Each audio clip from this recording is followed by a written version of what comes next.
This is Josiah Plays Elder Scrolls Online, the Morrowind DLC. Alright, we're here in Vivardenfell. We're heading to a place called Koshtarari to meet Saren. And it's over here in this unexplored area. So, you know, I don't like this Great Shulk's bullshit.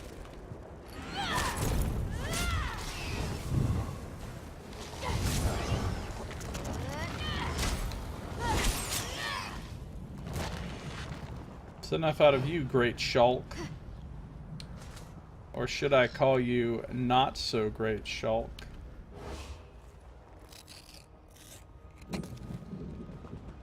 Perfectly mediocre Shulk.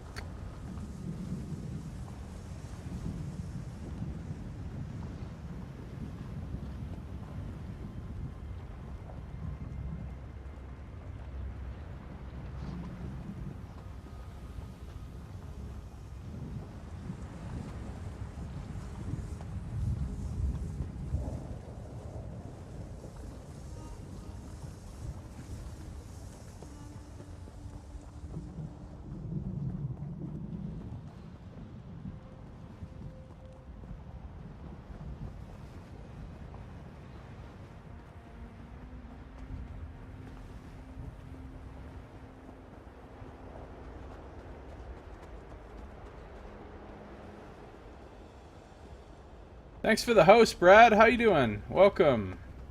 Tex TV, if you're not following him, you should be. Appreciate the host. How you doing, man?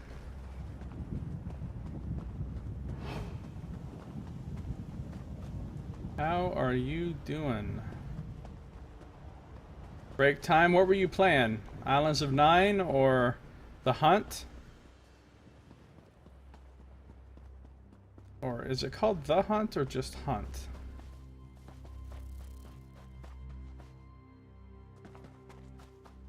Oh, The Surge. Oh shit. I'm sorry I missed out on that. I wanted to watch you playing The Surge. Who's this? Nobody. How's The Surge going?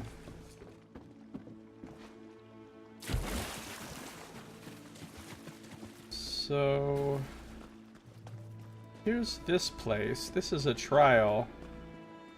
12-person trial. I'm not going in there. Like there's another ancestral tomb over here.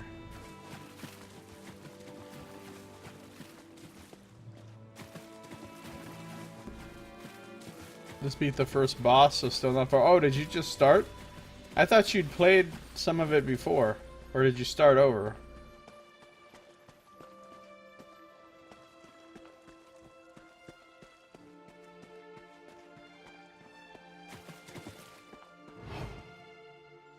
Alphabet of the Shy. Hey, there's a quest over here. I just got some sort of message. I have a new reward that's waiting to be claimed. It's a Sigic Vault Crate. I'll take it. Tell me what's in my crate.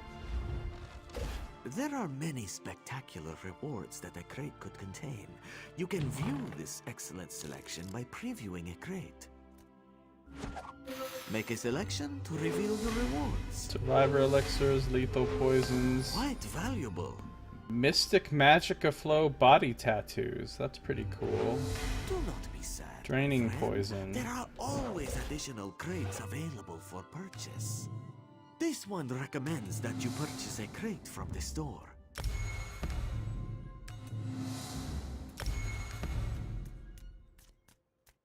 Okay.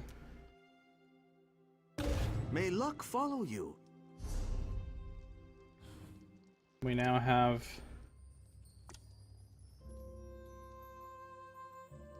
Those are some pretty cool tattoos, actually. Orag Tong. Mystica Magica Flow. Or the ones that she's already got.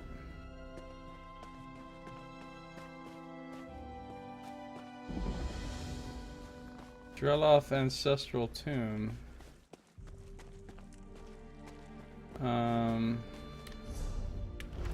Well, before I go to do this, I guess I should check out this side quest right here.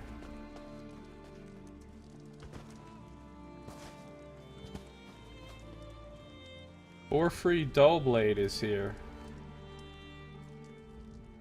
Did you know that the Dark Elves make jelly out of scribs?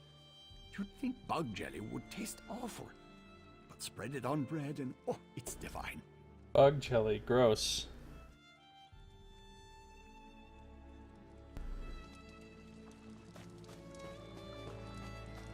Narcissus Dren and the Cursed Coffin.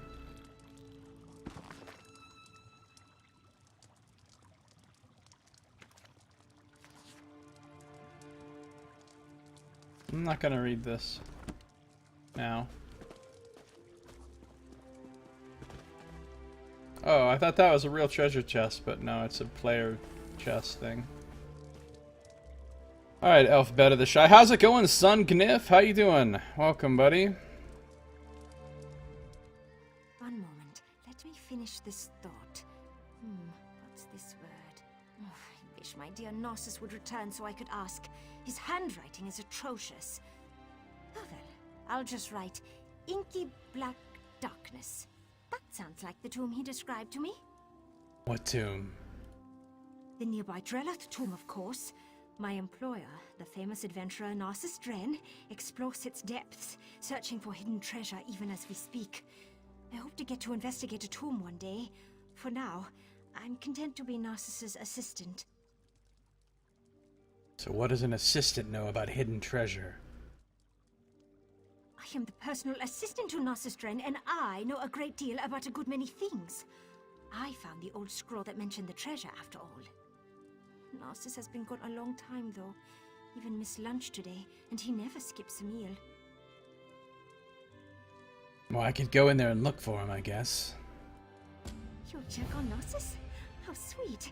I will make certain you get a mention in his next book. I suppose he just lost track of time studying an intriguing relic or some such. But I will feel so much better if you go into Drelloth and see if he's alright. Let me ask you some questions. Certainly. I'd be more than happy to tell you all about the great Narcissus Dren and his exciting adventures. What do you want to know? Who's Narcissus Dren? You don't know the great Narcissus Dren? He explores the world's most dangerous locations and writes books so that his beloved admirers can experience his adventures vicariously. Oh, just reading his words will send little thrills up and down your spine. I guess you really admire him, huh? It is much more than mere admiration. Narcissus Dren fills my heart the way mead fills an earthen jar. Someday, we will undergo the ritual of Mara and live happily as husband and wife. Elfbeta Dren. It has a certain flair, don't you think? Sure. Tell me about this treasure. I suppose I can take credit for that.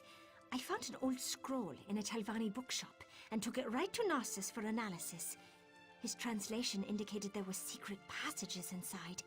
He said secret passages mean hidden treasure, so here we are. Great. I'll check it out. Elfbeta, personal assistant to the famed explorer Narcissus Dren, informed me that the adventurers investigated the ancestral tombs that dot the Vavardenfellow landscape. They apparently uncovered an old scroll that hints at hidden treasure. Elfbeta asked me to enter the Drelloth ancestral tomb and check on Narcissus Dren. He's been gone for a long time. She's starting to get worried. Alright, in we go. You'll check on Narcissus? How sweet. I will make certain you get a mention in his next book. I suppose he just lost track of time studying an intriguing relic or some such. But I will feel so much better if you go into Drelloth and see if he's alright. In we go.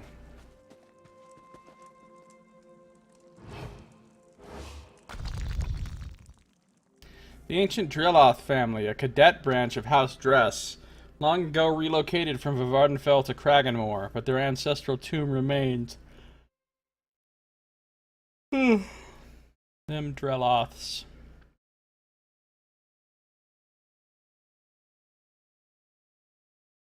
Them Drelloths.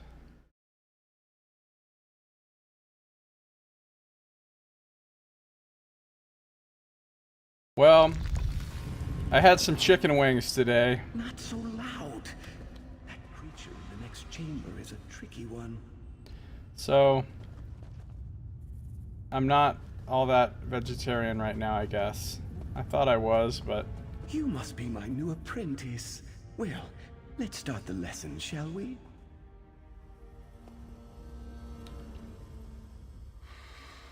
Can you smell it? The dust of ancient elves permeates the very air of this old tomb. Ooh, that's a good phrase. I must remember it for my next book. But tell me, what brings you to this lonely place? Well, your assistant sent me to check on you. They could have been veggie chicken wings? Yeah, they came off the chicken wing bush. Assistant? Oh, you mean that young Nord woman who's been hanging about? Very kind of her. But Narcissus Dren doesn't need to be coddled. I'm in the middle of a very important undertaking. There's more to this old tomb than meets the eye. The young Nord woman who's been hanging about, so she thinks he's his assistant, and he doesn't even... Oh, she said something about an old scroll. She did she? Probably told you she found it? Well, I had to translate it, and from the ancient Elven, no less. Difficult, even for me. Before I could begin my investigation, however, that creature over there appeared to harass me. Alright, tell me about this creature. It's a sneaky one. Silent as a tomb and twice as deadly. Even its shadow is terrifying. But it won't get the jump on Narcissus Dren. Slip into the chamber and see what its intentions are. I'll wait here, poised to leap to your aid as necessary. Alright, I'll go look. Go on. See what mischief that creature has planned for us. Just be careful. From the cast of its shadow, I'd say it's either a rabid ogre or maybe an ardent hagraven. I never had much luck when it comes to hagravens.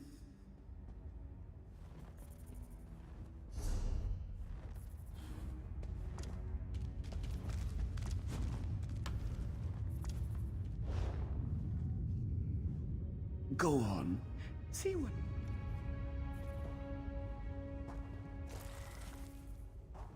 Well, based on the shadow, it's probably just a tiny little fucking spider standing right next to a light source.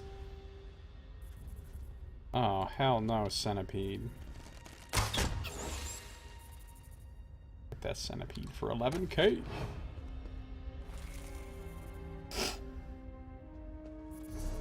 Narcissus has been observing a creature in the next chamber, watching its shadow and waiting for it to make its move. He wants me to slip into the chamber and see what the creature's true intentions are before we explore the rest of the tomb.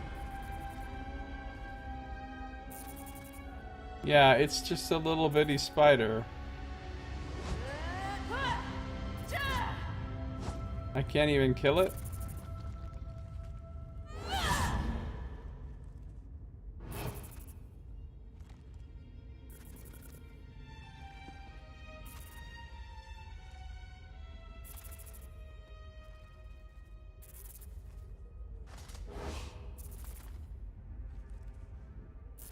The ominous shadow belongs to a tiny... I mean, I wouldn't exactly call that a tiny spider. It's an enormous fucking spider by normal standards. But, yeah, not compared to, like, a legit monster. Feasting upon a long-dead scamp. Neither poses any threat whatsoever. I knew there was nothing to worry about.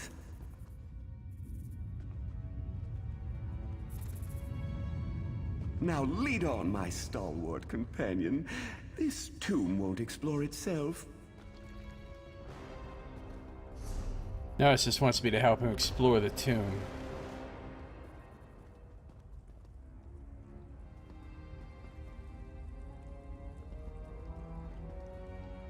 Daedrat? Demon rats? These are Fenris's work demons.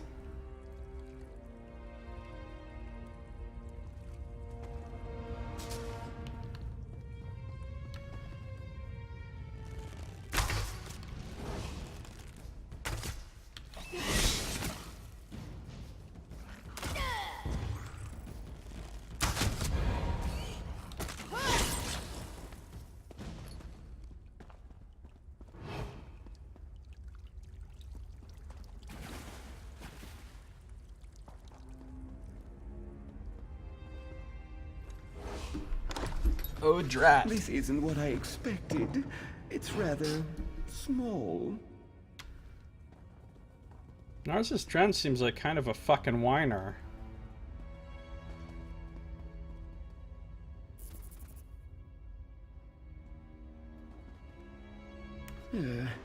This isn't right.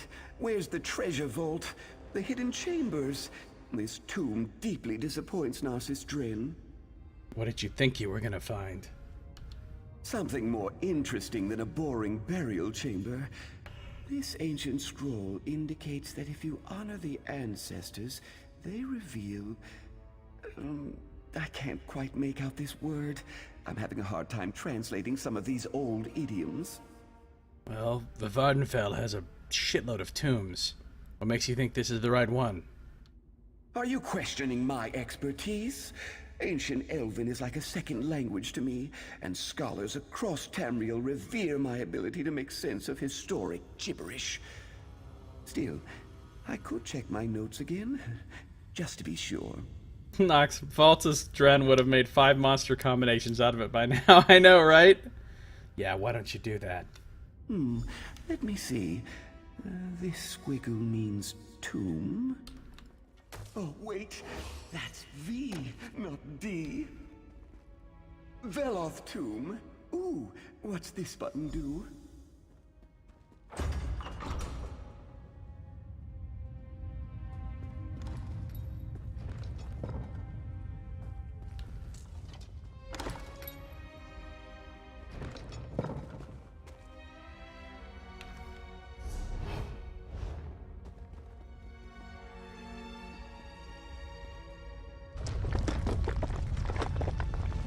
Deal with that, will you? Oh, shit. Then talk to Elfbet outside. That thing looks like it's gonna whoop my ass. Well, I need to get past it so I can attack it from behind.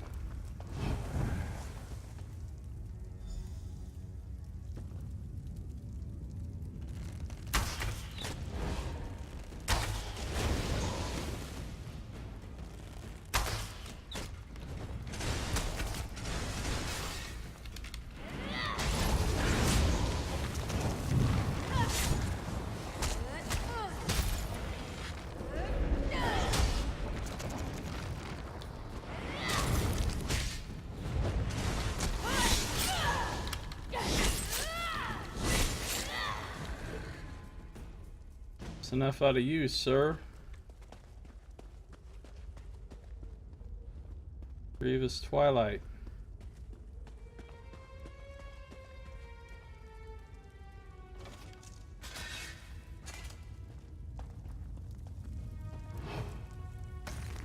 Got some corundum.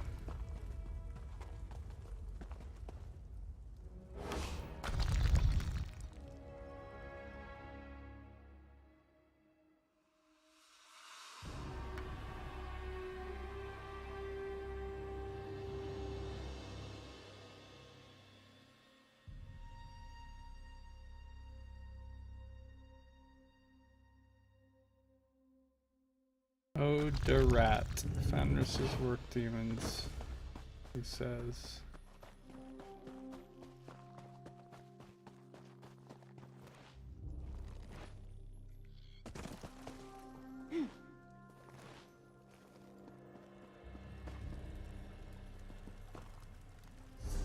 Narcissus made a significant discovery and ran off, telling me to talk to his assistant back outside the Dreloth tomb. Unfortunately, he also accidentally called forth a monster and left me to deal with it. Thanks, Narcissus. Narcissus shot out of that tomb so fast. Just like that time my sister laughed so hard and mead spurted out her nose. Narcissus was so excited he went to find a mage to open a portal. Told us to meet him there. Wolfrey, pack up. We need to move. Did he say where he was going? He did, and he told me to tell you. But why he needs your help when he has me, well, that's just beyond my comprehension. Narcissus said that he found new information. He said that the scroll was not about Dreloth tomb. It pointed toward Veloth tomb. And where is that? You better get moving if you're going to help my Narcissus. Veloth tomb is on the west coast, just south of Nisus.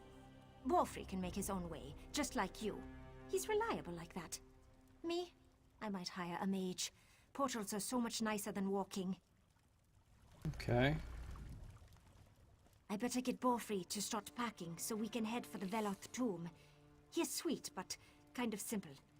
I think it's wonderful that Narcissus keeps the poor fellow employed, even though he requires a lot of supervision. Another tomb? And clear on the other side of Vardenfell? Oh, this sounds dangerous to me. But Narcissus Drain is the famous adventurer and all. I'm just here to haul around his very heavy possessions. Alright. Alfbeta said that Narcissus went to the Veloth ancestral tomb, clear across Vardenfell. It's on the western coast, south of Nisus. I should head there and see if Narcissus needs any more help. Yeah, well, okay. Here's the deal. That's way the fuck over here. And I'm right by this quest. So I am not, in fact, gonna head over there right now. I'm gonna switch gears back to meeting Saren at Kosh Terrari, since I'm, like, right next to it.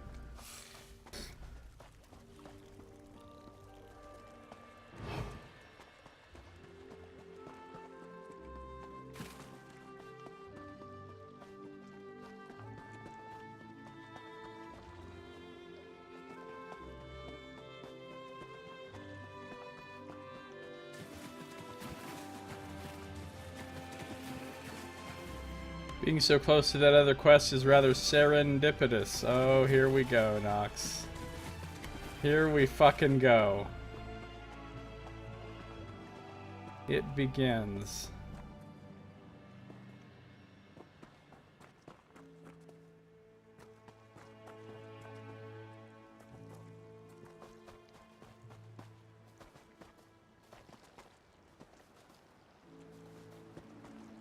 Grab some beach real quick.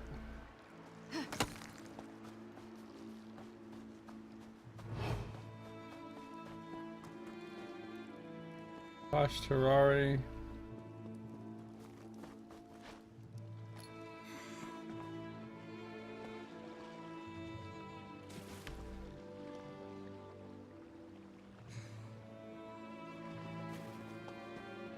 What up, Saren?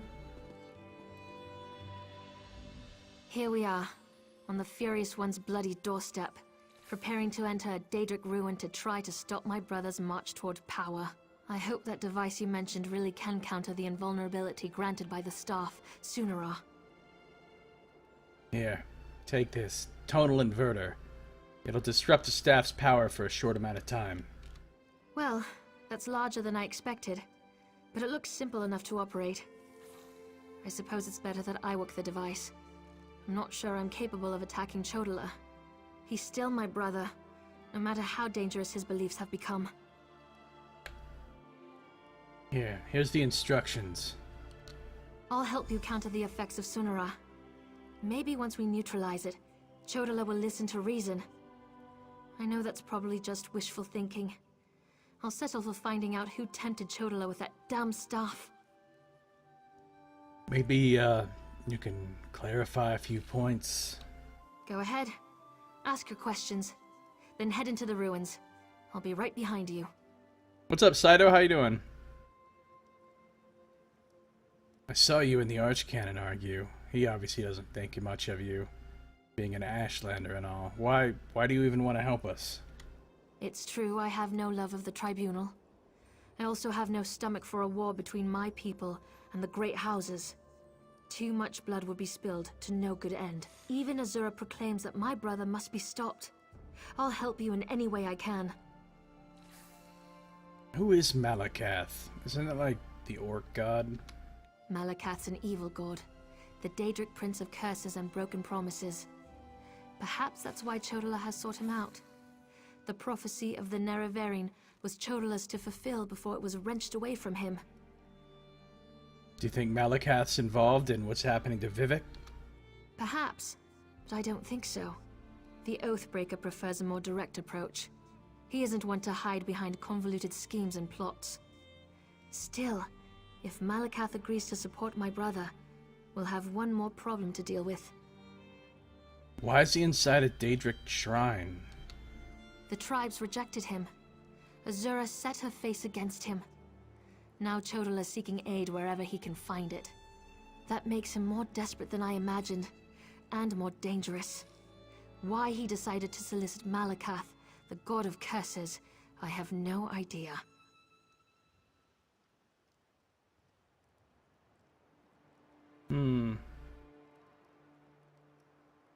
Okay, well, let's handle this. We don't know what my brother's doing inside Malakath's shrine, but we have to find out. I'm ready to enter the ruins whenever you are. I'm ready. Saren has the tonal inverter. Now to head into the shrine and confront Chodala. Malakath is the reanimated dung that was Trinimac. Malakath is a weak but vengeful god. He tests the Dunmer for physical weakness. The House of Troubles.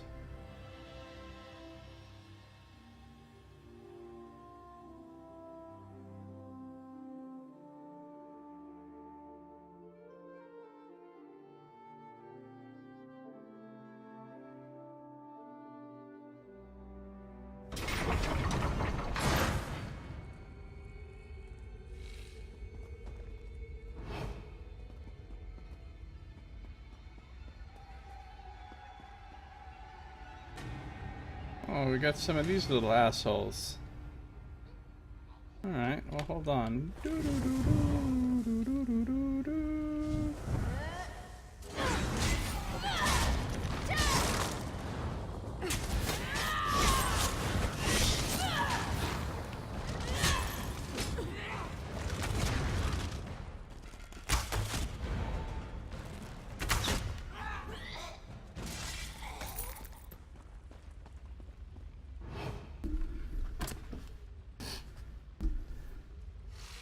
Trinimac was swallowed by Boethia and shat out as Malakath.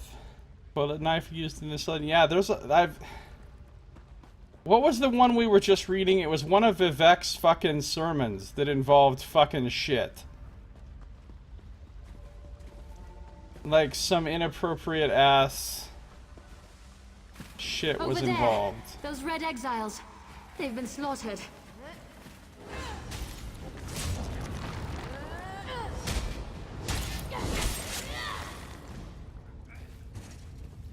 Just take your time dying there, pal. Saren and I have entered the ruins of Kaush Terari. Now we need to locate Chodala and defeat him so that we can recover the staff Sunara. Optional steps. I should ask that Red Exile what occurred here. Oh, yeah. I'm all about asking Red Exiles. They pretty much always try to kill me every time I meet them. So... What? Seriously? What's happening right now? Okay. Hey, do you need whatever's in this backpack? No? I didn't think so. Oh, no, I can make a ginkgo tonic. I'll never make a ginkgo tonic. Dude, those sermons are fucking so much nonsense. They're the worst things I've ever read. Every time I find a new one, I just get sad. Renos Oren. Chodala, he's gone mad. Sought to make a deal with a Daedric prince. What happened here? Chodala appealed to Malakath, but the god of curses rebuked him. Killed us all. Said Chodala already served another. And where's Chodala now? He went deeper into the ruins, into Malakath's shrine. Got it. Have fun dying here or whatever. A masker? What kind of a rude thing to be is that?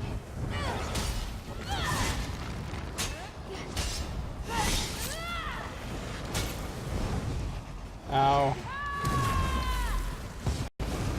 Critical rush!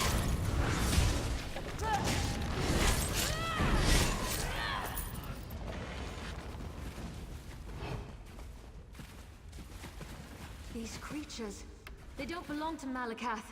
Another prince's power is at work here.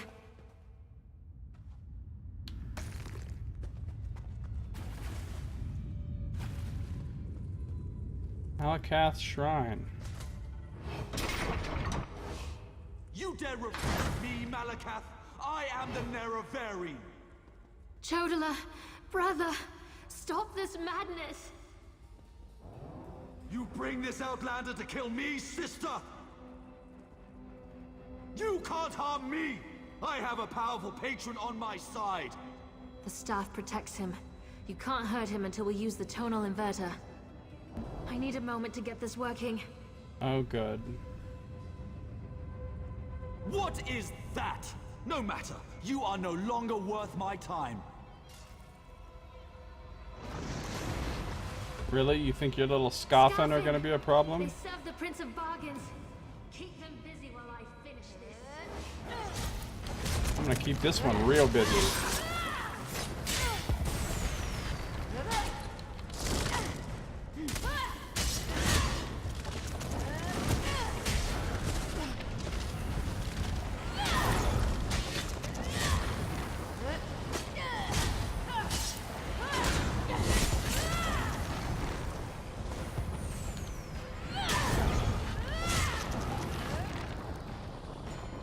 Tonal inverter is ready.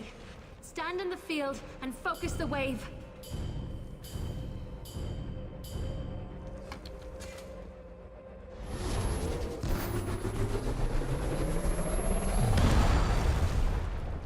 That worked considerably better than expected. My protective shield! What have you done? Yes! I just got rid of his Quen!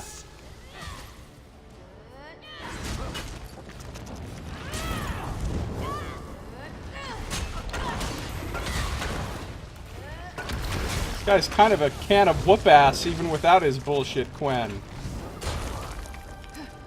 Okay, this isn't going well. Alright, that guy's a motherfucker. Let's just try this shit again.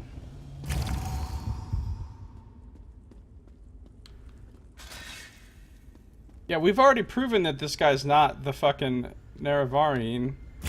He's already been denied by the wise woman. He's already fucking been shut down by Azura herself. And he's still on this shit. Okay, that seemed like a good thing to avoid.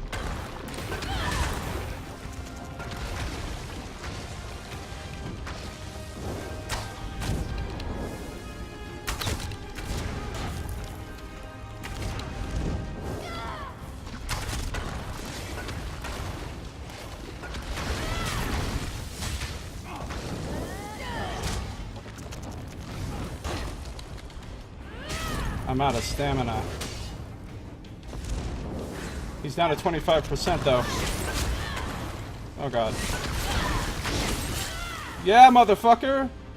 I thought we were gonna have to do the thing with the device multiple times and stuff. We dealt with the false Nerevarine, just as you commanded.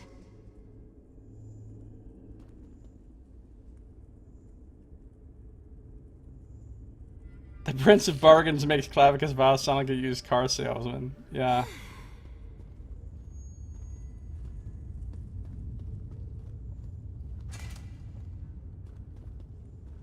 That was harder than I expected. Chodala was so angry, so full of rage. Not like himself at all. Still, I can't believe I helped kill my own brother. We did what was necessary. I know that. It was either Chodala or the lives of hundreds of Dunmer. All because he convinced himself he was the Nerevarine. Or someone convinced him. Either way, my brother is dead, and the Cavern of the Incarnate has another resident. I guess we should go back to Vivek City. Take Sunara, and I'll meet you back in Vivek City. Your Archcanon made it quite clear that the staff was the key to saving Vivek. I need to take care of my brother's remains. Then we'll be done here. I need to check the place for loot and stuff. Sunara. What's up, Scum Save? How you doing? Now I am the Nerevarine! Ha ha ha! Created by Sotha Sil, this staff-like device combines clockwork technology with magicka.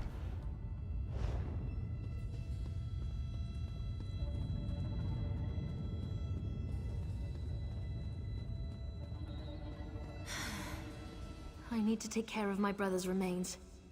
You should gather up Sunara and return to Vivek City. I'll meet you there. Now, please. I need to handle this myself.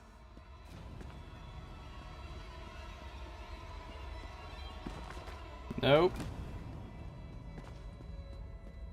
Okay, well, I'm just happy that there were no fucking sermons in here.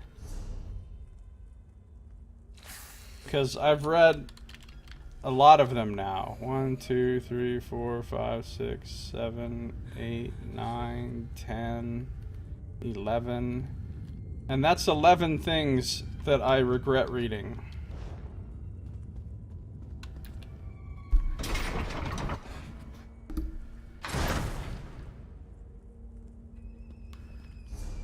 I have Sotha Sil's device, Sunara. Now I need to return to Vivek City and see if the staff can be used to restore Lord Vivek. Seren said she'd meet me there after she takes care of her brother's remains. I have a feeling it's not going to be this simple, guys. I'm gonna go back there and they're gonna be like, oh no, apparently just having the staff is not enough. There's some other force at play here that we don't understand. Here's a whole bunch more shit you've got to do.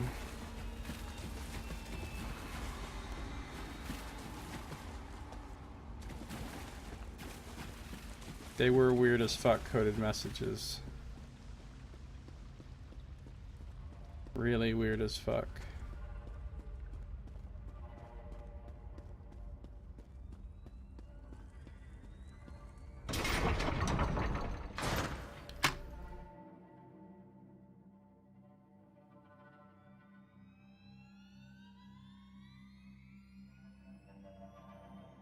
All the weird shit that Vivek says when he quotes himself, too, is really weird.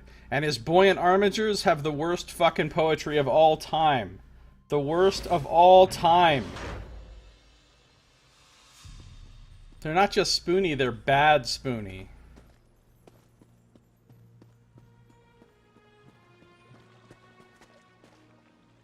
Alright, so now... Ooh, I might as well go to Sadrith Mora while I'm close to it. And deliver the rare mushrooms, finally. A late delivery, no shit, I got this quest like a week ago. But while we're here, we might as well go to Sadrith Mora. Since we're nearby. Hey, what's this over here? Is that a house?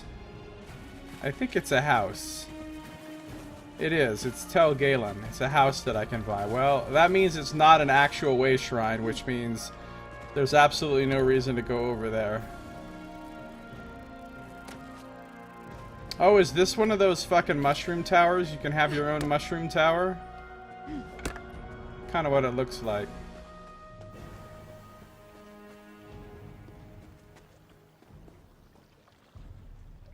Yeah, well, we're not gonna go to that now or ever.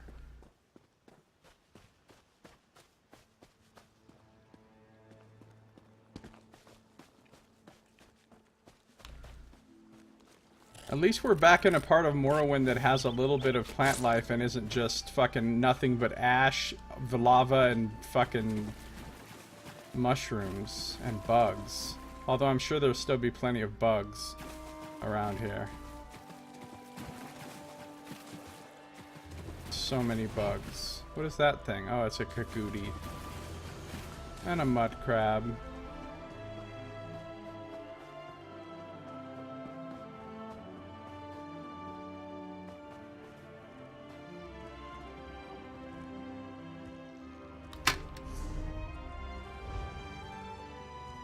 Let's go for that Sadrith Mora Way Shrine first of all. Thinking about making a new Khajiit, but I don't want it to be Stamblade. Yeah, I don't know. Stamblade's the only thing I've ever really played, and it's what I really love. I mean, I've tried out a couple of the other classes a little bit. How about Stam Templar? Dauntlesses.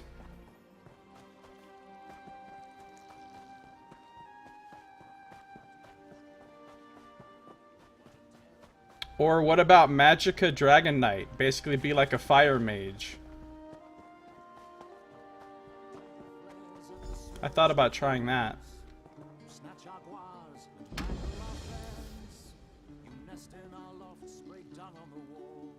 Oh no, as soon as I get here, there's some asshole singing. Frighten our children and make the babes bawl. Promise you'll never change. Please no. This is actually a decent sized town. There's like, it's got its own map. It's got services and stuff, so this is like a real town. Which means it'll have its own whole storyline quest and everything here too. Alright, see, that guy probably starts the... How I long to see you smile. Yeah, I don't care. There's also a guy... So there's 2 quest starters here, at least. Plus... whatever else I might find by looking around. That is a giant mushroomy place. Don't really need to be sneaking right now. Let's go deliver these mushrooms. You already have one of those guys? It's OP in this patch. How you doing, Dauntlesses, by the way? Welcome. This is the highest level character I've ever gotten, and it's only level 33, so you can tell I haven't really played that much.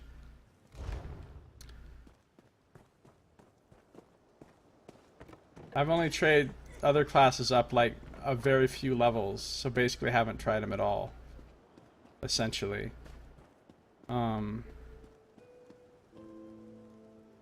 Deliver some rare mushrooms.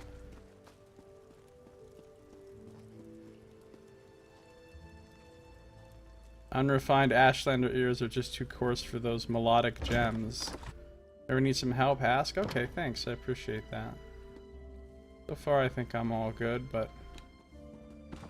the green singing? No.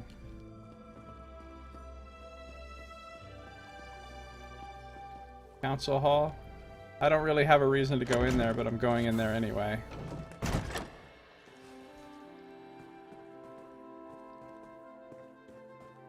Mouth Audience Chamber? The fuck do you mean, Mouth Audience Chamber? That sounds weird.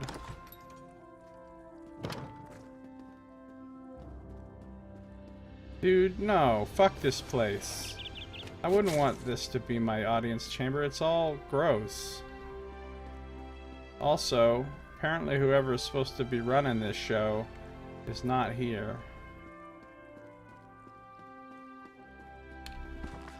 No. I could steal some crap while I'm in here, but I don't want to.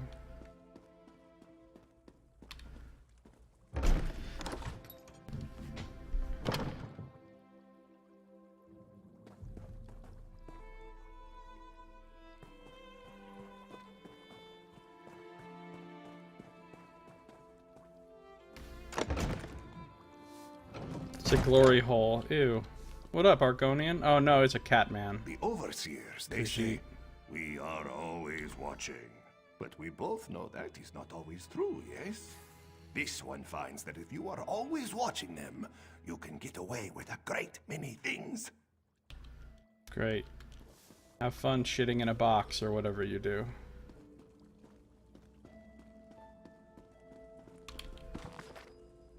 Yeah, we don't care about the aliens. Olin, it will never work in Vardenfell again. I'm terribly sorry, Master. It won't happen again. Ah, another useful idiot approaches. What trifling matter brings you to me? Well, I also have a late shipment for you, so cry more. I trust you're not here to waste my time. That would end badly for you. I got some mushrooms for you. So Edrino finally came through, did she? And she sent you in her place, no doubt because she believes I will turn her into a Vardvark. Or such nonsense. The things these commoners believe. I shall, of course, dock her payment for the late delivery. Actually, she said I could keep the payment. If you're lying, you do so remarkably well. If you're not, it is of no concern to me. You will receive the same coinage either way. Take it and be about your business. And tell Edrino that if she fails again, I shall locate another mushroom cellar. Sure, sure. Just give me my fat 258 gold. And that concludes my deliveries for today. What an exciting life I lead. I think I've read Blessed Almalexia's Fables, but... Oh no, these are different fables. She has different sets of fables, apparently. Well, we're gonna read that in just a second.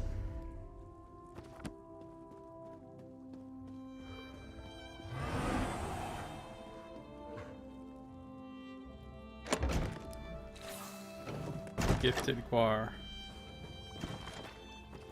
We've read the Orc Song.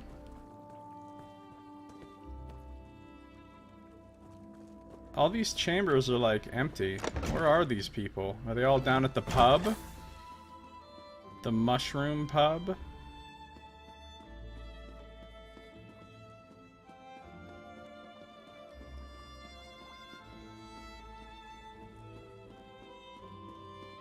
That leads back out to the center of town. What does this do? Oh, it must take you up the tower. You can tell this room's fancy because it's got a bunch of crystals.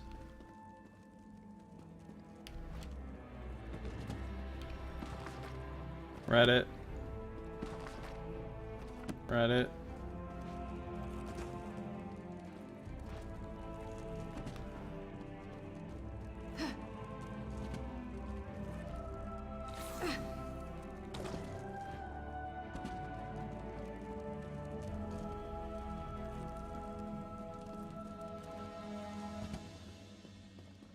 I'm not gonna steal anything from here. Well, None of these people want to talk to me. Man, they really love that Hags, Harpies, and Hagravens book.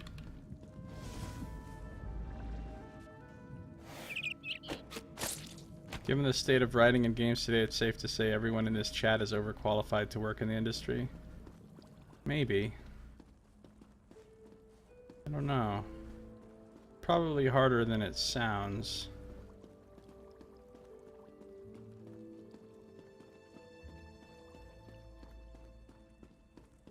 I wouldn't say I'm overqualified to work in any conceivable job. Like, oh, wizard study. I have to make sure there's no fucking Reddit. Make sure there's no, not reading it. Make sure there's no sermons or anything laying around in here. Or anybody to talk to. But it looks like there's not. Been in the council hall. Alright. So we're ready to leave this place, but before we do... Blessed Almalexia's Fables for Afternoon. Are you ready? The Crow and the Netch. One day, a curious crow decided to fly farther than he ever flew before. He flew and finally came upon a creature that he found very strange. "Friend," he called as he flew by the creature. "Friend, what is it that you are? I have never seen a flying beast such as you." "They call me a Netch," the good Netch replied. A Netch, that's quite the catch," the crow cackled. "Tell me, Netch, how is it that you fly?" "I've flown these shores since I was born," the Netch replied. "I do not know how." Don't know, oh what a show." Oh, I'm gonna shoot this fucking crow with an arrow. The crow called out, "Where are your glossy feathers that help you glide?" "I have no need of feathers to glide," the Netch explained, "but I have a strong, thick hide to protect me." A hide, oh what a find!" The crow mocked. "Tell me, Netch, where are your eyes?" They made an interesting connection. Oh, Nox. "I need no eyes to sail the skies, as you can plainly see," the Netch once more replied. No eyes to sail the skies. How long before this fucking crow dies?" The prideful crow continued. "But it makes you far uglier than I." And he began to laugh at the Netch's misfortune. The crow's laughter grew louder and louder, eventually attracting a nearby cliff racer. The beast swooped down upon the crow, swallowing him whole, and he could mock the Netch no more. "Yay! Good job, Cliff Racer. The Netch simply sighed and said, mocking others is for naught, for none can change their own weakness. That's a good one. It's a good one. It had a happy ending. That's what I like. The Gifted Guar. One day, a farmer decided to give his daughter a gift. She had started a family of her own, and he wished good fortune for her. He chose his finest guar and brought it to his daughter's new home. His daughter was delighted at this gift, but her husband only glared. You didn't even let us choose, the husband asked angrily. What if this guar is sick or old or weak? I must at least inspect it before it's left in our care. The daughter tried to calm her husband, but the farmer simply nodded and said, You may examine this guar as you see fit.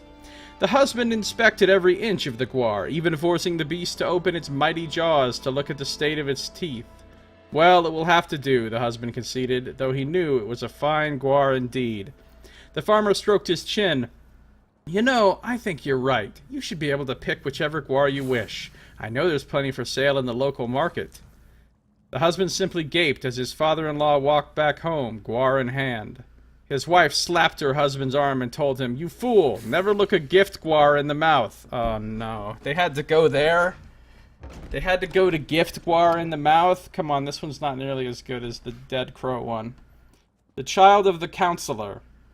One summer's day, a counselor was walking along the market in her splendid regalia, attended by her many servants. She was so splendid that a small Mer in the crowd told his mother, I wish my mother was a counselor instead of you. Wow, that's a dick move, kid. The little Mer never expected the counselor to hear him, nor did he expect her to turn toward him in the crowd. I have heard your wish, little one, and I accept, she told the open-mouthed little Mer. You will be my child, and you will have all that you wish. She takes this fucking lady's child. The little Mer was immediately taken to the counselor's manor and placed in a room with toys and sweets. He laughed and clapped his hands, playing and eating all he wished, but soon he grew bored and went to speak to a servant. It's no fun playing by myself, he told the servant. Can I have someone to play with? The child of the counselor has no equal, the servant told him. There is none worthy to play with you. The little Mer had little time to think on this when a scholar came to his room. The scholar looked upon the little Mer with scorn and said, Your lessons should have begun hours ago. The child of the counselor must know many great things. The little Mer was made to listen to the scholar's lectures for hours and hours, and soon his head ached with all that he was to know. Eventually it was time for dinner, but the little Mer's troubles were not over.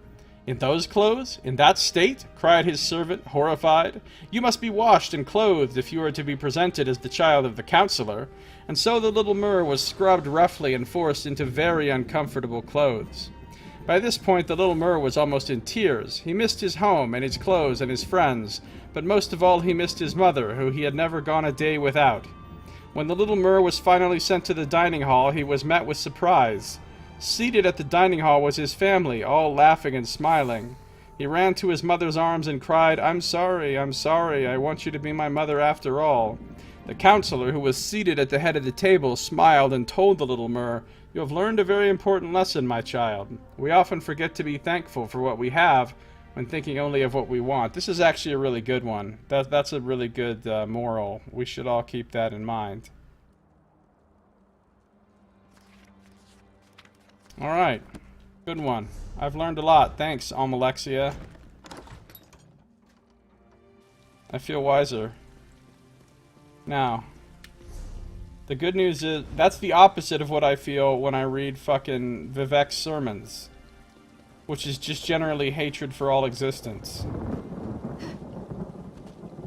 Let's see what's over here. Nothing really. I don't think there is anything over here. I think this is just wasted space.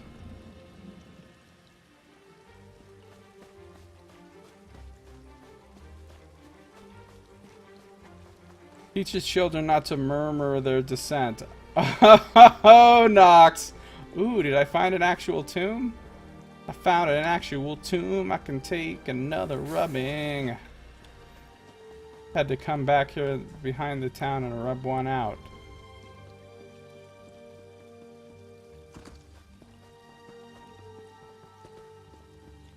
Well, there's a couple of quests here, I know that much.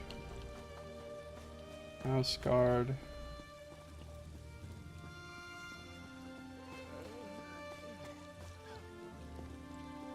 House guard. What's going on up here? Oh, good. Khajiit, where they belong. Look, my character is casually racist against Khajiit. But she's, like, has an overwhelming love for Argonians. Don't ask me to explain it. Alright. I used to break into houses, but now I've turned over a new leaf. You'll find that we treat our workers with the utmost care. Our punishments, completely harmless, I assure you. Though accidents do occur from time to time. Yeah, this guy's the biggest liar of all time. Okay. Who are you? Nobody, apparently. What's going on back here?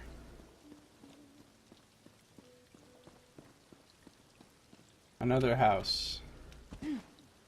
With a little path back behind her that leads to... nothing. They have all these books to increase players' immersion.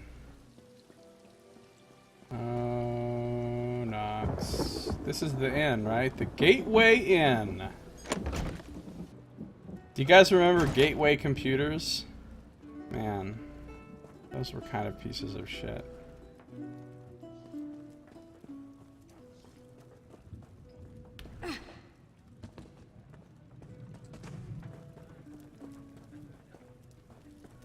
I don't even know if those are still a thing. Uh-oh, here we go. Spiked the Shane with some Telvanni brews once. Won't ever do that again. Took a week to scrape the tentacles out of the cask. The fuck does that even mean? The worth of glass. I don't think I care about the work of glass or about some orc. Doesn't seem relevant to the immediate situation. I make sure to give all the food a personal touch. Okay, great. So now we've got an Argonian jacking off in the stew. Fantastic. My character would still eat it. Honor to you and your house, exalted guest. Please feel free to browse. Let me guess. You don't have anything I want. I was correct. This place is gross with all this just general mushroominess to it.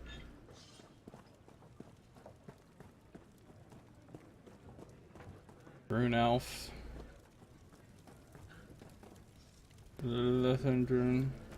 No! God damn it! Why did I come up here? Oh no. Another fucking sermon trap.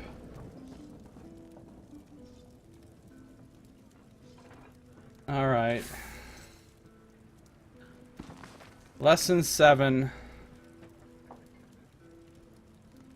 As the capital of Nerevar, now made for the capital of Veloth. As the caravan of Nerevar, now made for the capital of Veloth, anon Almalexia, there came great rumblings from the Oblivion. A duke among scamps wandered into the house of troubles, pausing before each scripture door to pay his respects, until finally he was met by the major domo of Mehrunes Dagon.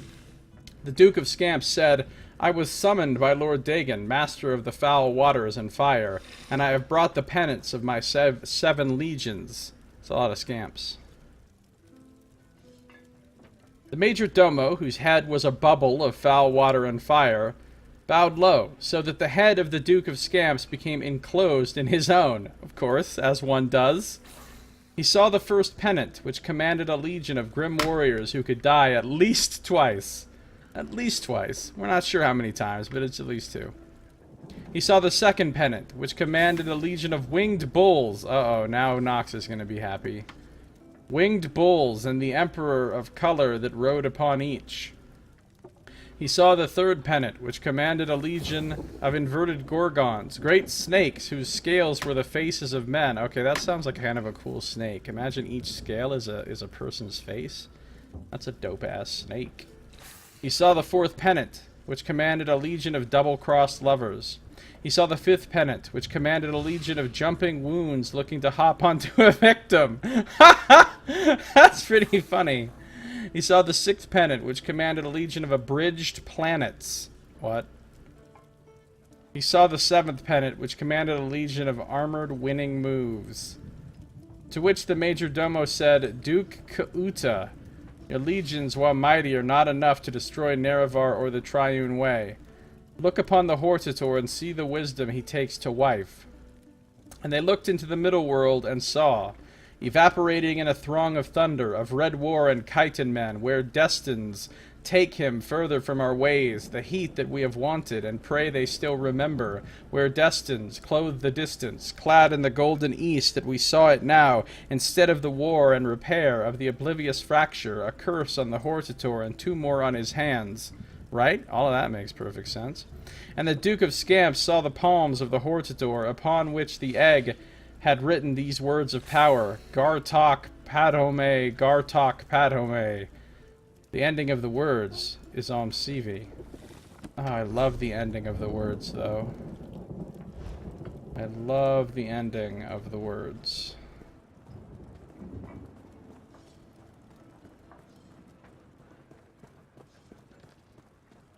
There's not much else going on in this weird little place.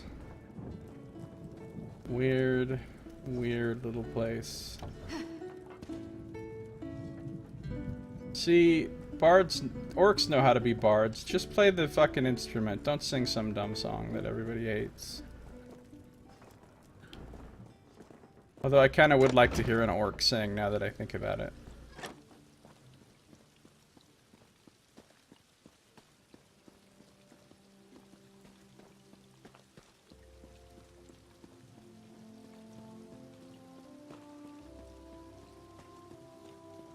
Shargduguk.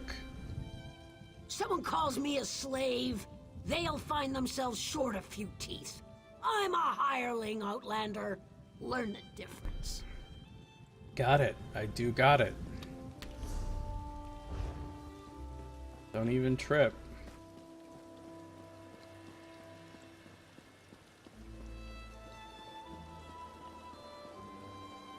Sun and Shadow's house.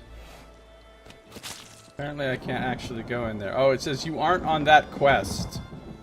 Alright. Apparently that's related to a quest, guys. Spoiler alert.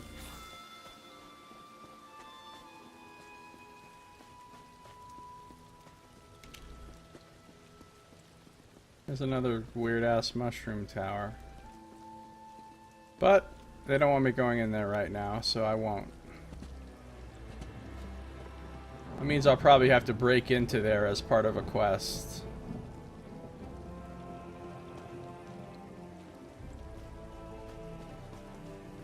Wait, this is that same place. I'm going back to... Yeah, it is.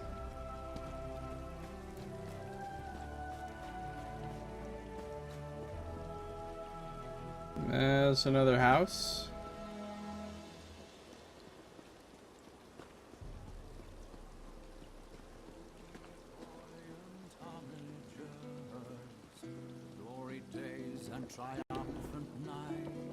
God damn it.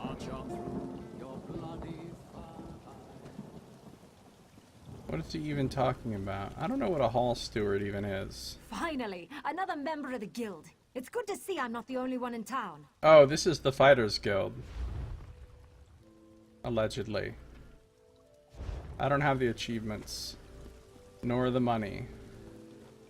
Nor the desire. Nor even a fucking house to buy any of those furnishings.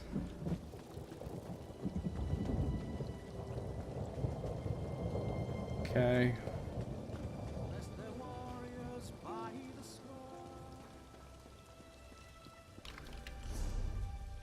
I haven't been in this big central place yet. Has to be quite mushroomy inside. Yeah. Guild Trader, no. Guild Trader, no.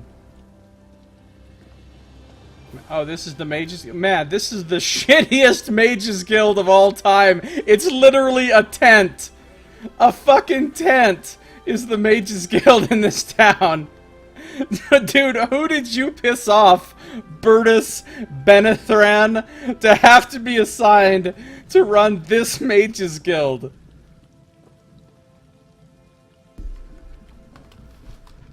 I pity these Telvanni tricksters, so proud of their fungal towers. Guild wizards could grow a mushroom twice the size in half the time. Yeah, but you're living in a tent, dude. A tent. All these Telvanni mages can do is boast and brag. I'd bet hard gold that if they had to face off against one of our fellow guild members, suffice it to say, there's more to the craft than mere bravado. Oh, I feel bad for this sad little mage. He really pissed somebody off. No, I haven't bought a house yet, but I'm going to eventually. Eventually. The thing is, I want to do it somewhere. I don't want to do it on fucking Vardenfell, and I just haven't bothered to go back to the place where I would want to get a house, which would probably be, Volkelgard.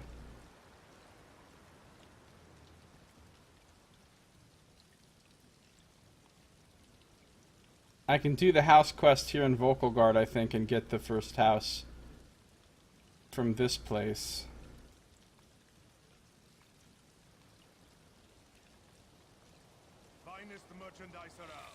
But I could be wrong. I can't remember where you can get all the starting houses at.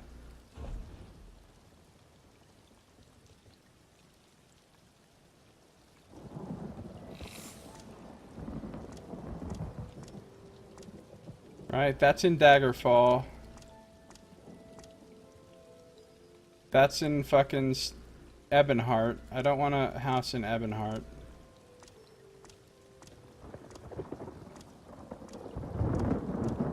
That's in Vivek City. I don't want one in Vivek City. There's one more. And that's the one I actually want to go get. This one, in Volkelgard Inn, yeah. That's the first house I want to get, but I haven't bothered to go there yet.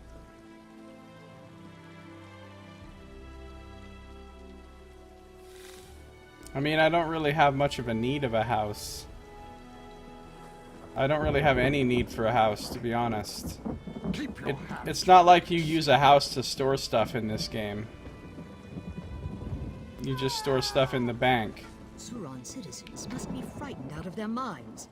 Some vigilante is running around and threatening people. Some vigilante, you say? Outside these towers never cease to amaze me. That vigilante better stay in Suron, or he'll have our mages to contend with. It is I, the Scarlet Judge! The vigilante you speak of! Ah! Scarlet Judge, vigilante, here to bring justice to this town, now that I have been called upon.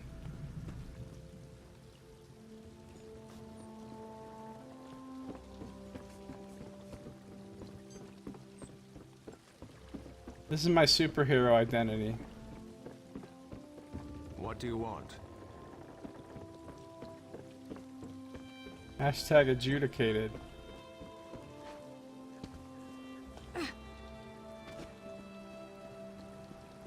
Where are those people? Oh, they just disappeared.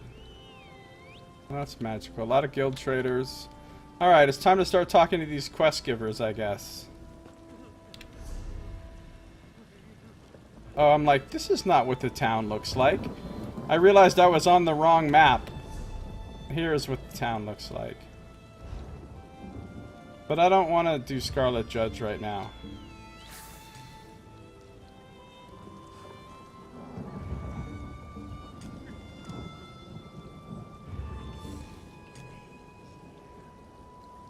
Alright, what do you need, buddy? Ah, love. How cruel the fates that keep me from my heart's desire and force me to lock away my true feelings. Chains bind my heart, yet it yearns to beat free. So, having some love problems, I guess, huh? Oh, what does an outlander know about the complexities of Dunmerry love? But you're only trying to help, and maybe I do need a simpler perspective. How does an outlander convince an overbearing mother that the object of their affection is worthy? You tell your mother you don't give a fuck what she thinks, and then proceed to not give a fuck what she thinks. That's my advice. Why doesn't she approve? Of course not. Tywin is a slave. My mother's slave. I tried to buy her freedom, but Mother laughed at the mere suggestion that I'd be allowed to sully our reputation with a noir bride. Perhaps an outlander's offer wouldn't rouse her suspicion. Alright, this sounds like a really stupid plan already, but tell me more, I guess. I don't expect you to pay, obviously. It's just that Mother might reveal what it would take for her to release Tywin if it was anyone but me asking. Knowing that might give me some idea of how to free my love. It couldn't hurt to ask, could it?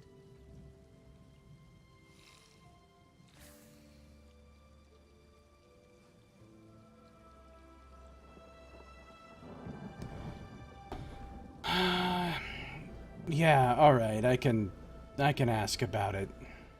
But isn't your mother gonna be suspicious? Tell her you've heard Tywin excels at finding red star shells. Telvanni wizards prize them, and they're very rare. Most of the locals know that Tywin is the best at finding them. Mother loves to gloat. Alright, I'll talk to your mom. This sounds stupid, but hashtag I had a quest. I couldn't bear gazing upon Tywin since Mother rebuked me. But now, I can't wait to see her lovely face again. I'll be down at the swamp where she hunts shells. Come find me once you've finished dealing with Mother. She'll be at our tower. Fine. Mother should be at home, ordering the servants about and taking care of the family business. You should go and ask her about buying Tywin. Still don't feel good about buying a slave. I don't expect you to pay, obviously. Alright, I already said that. Bound by love. Lonus Given desires to marry his love, Tywin. Unfortunately, Tywin's a slave belonging to Lonus's mother, Ferris, who disapproves of the pairing.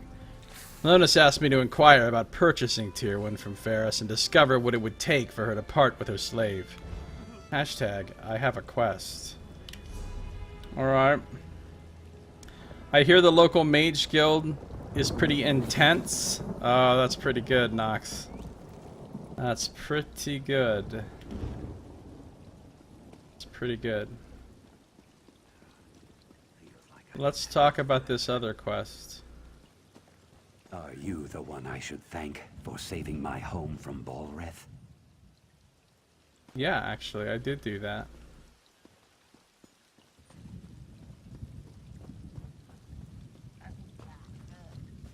Wait, they have an Argonian in a cage? Unacceptable! I will deliver justice!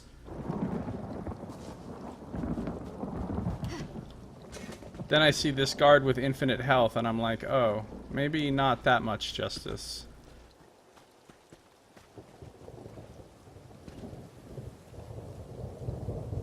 Let's just see what's in here.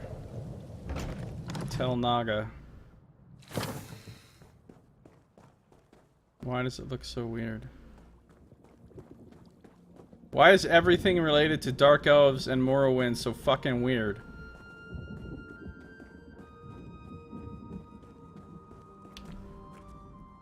Have you come to make a purchase, or is this a purely social call? Either way, you have my undivided attention. Great, well, I'm leaving. An invitation to discovery. The fuck is this? Greetings, slaves! Unlike my short-sighted Telvanni compatriots, I understand the true value of compulsory labor. Don't worry, I won't have you scraping eggs off a cavern floor like everyday drudges. Leave that to other, less talented drudges. No, my beshackled friends!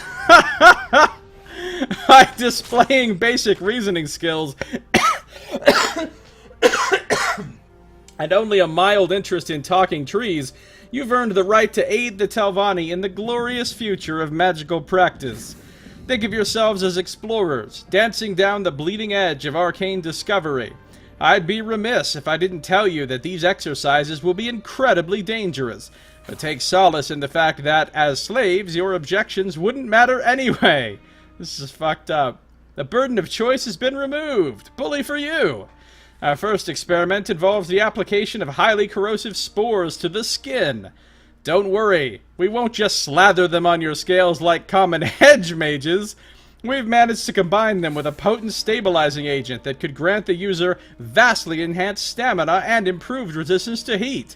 There's a chance, albeit a remote one, that even minor exertion could cause your lungs to spontaneously erupt in flame, but I'm counting on your bizarre lizard physiology to withstand the effects.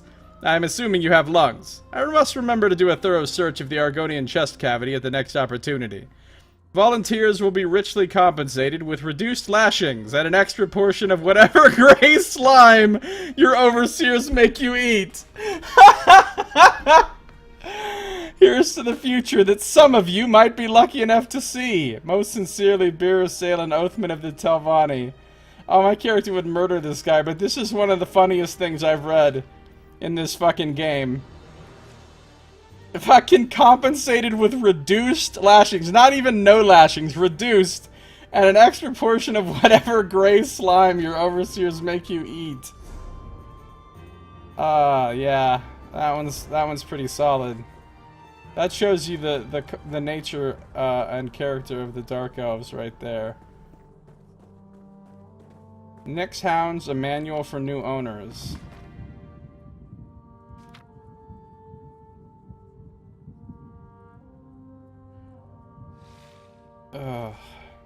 Okay. Probably get that on consignment. Nyx Hounds, a manual for new owners. Congratulations! You are now the proud owner of one of Vardenfell's most recognizable and loyal pets. If this is your first Nyx adoption, please take a moment to familiar yourself? That's not the word. I just made my own word. To familiarize yourself with the do's and don'ts of Nyx Hound ownership. Stick to these tried and true methods, and you'll have a happy and healthy companion for years to come. Feeding. Nyx Hounds are voracious eaters. After emerging from its chrysalis, a baby Nyx can drain at least 4 comparably sized creatures per day. Be sure to rinse your pet's proboscis after every meal, as the scent of fresh fluids can attract wild Nyxes. Baby guars, goats, quama pupae, and ash hoppers are all excellent sources of nutrition. Just be sure to get rid of those pesky meat husks when you're done. A drained animal is the perfect treat for wild allets, and no one wants an ornery ball of teeth wandering around their yard. One final note at this crucial stage in development. It's very important to keep small children and other pets away from your new companion. Baby Nyxes are very curious and won't hesitate to spear smaller creatures in search of food. An innocent case of mistaken identity can result in tragedy, so keep an eye on your little ones. Grooming. Nyx Hounds place great value on cleanliness. Welcome news for most pet owners. The average Nyx spends hours self-cleaning, using its nimble pedipalps to scrape and polish their facial chitin and antennae. Unfortunately, the length of their proboscis and relative thickness of their neck make it very difficult to reach the rest of their abdomen and thorax. That's where you come in. You should give your new friend a good scrub with an oiled rag once every 2 weeks. Just be careful to avoid the Nyx's sensory setha and abdominal glands. Nyxes have been known to slip into a violent rage if touched in the wrong place. But don't worry! Given a few days and a dozen or so buckets of meat fluid, your pet will regain its charming disposition. Be sure to check for ash mites in between their thoracic junction and spiracles as well. These little pests can drive even the friendliest Nyx into an itchy frenzy. Exercise. Nyx Hounds require lots of stimulation and exercise. Like their industrious cousins, the Quama, Nyxes are addicted to work and productivity, so play along. Games like Hide the Dung and Who's Got the Spleen will keep your Nyx busy and satisfied for hours at a time. Ah, the good old Hide the Dung. Handling. Nix hounds are affectionate and attentive pets, but here are a few more tips for keeping them calm and collected. Always remember to face your Nix when feeding it. Avoid direct eye contact while your Nix is relieving itself. Make sure your friends and neighbors don't leave their pets and children unattended around your Nix. Never shout at your Nix. Never whisper to your Nix. Never show another Nix excessive attention or affection. Avoid contact with the Nix's saliva, as it is corrosive and may form a permanent bond with the skin. Never display any signs of physical weakness around your Nix. Conclusion. We hope this short guide has been informative. Nix Hound ownership is a real treat, and an experience that you won't soon forget. You'll enjoy your time with this beautiful creature, we guarantee it. Wow. They sound fucking awful. Awful. I gotta reload my UI.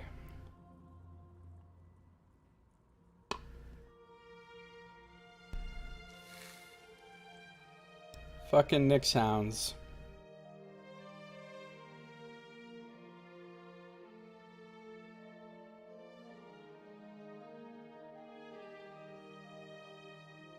An extra helping of wetter gray slime your overseers make you eat.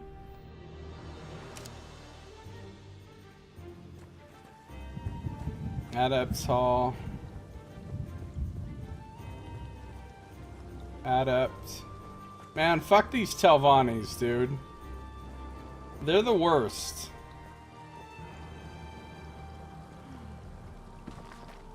Karakwama. Telvannis are the worst. Here to do a bit of alchemy? Well, try not to crush the instruments with those sausage fingers of yours. Yeah, I'm good, thanks.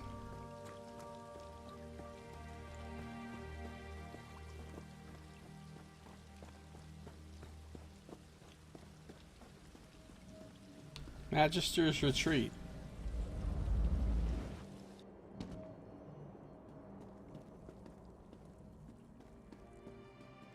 There's a lot of really abandoned fucking places here in this town. It's really quite weird. Like...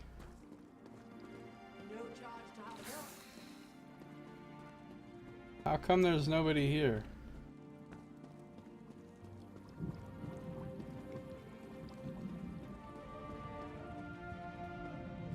This looks like the kind of place that would be like an available house or something. I just read about Ordinators, we read about the Truth in Sequence, all 6 volumes. All 6 volumes we read.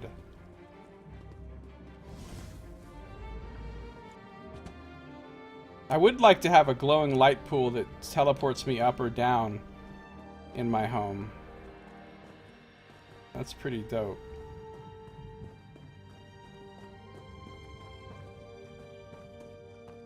I don't know who these people are.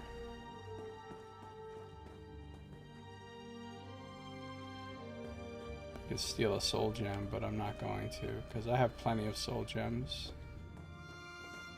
The Mystic. Welcome to Tel Naga, the best-smelling trading hub in all of Sadrith Mora. That's not saying much. You could sell me nothing. You could sell me nothing.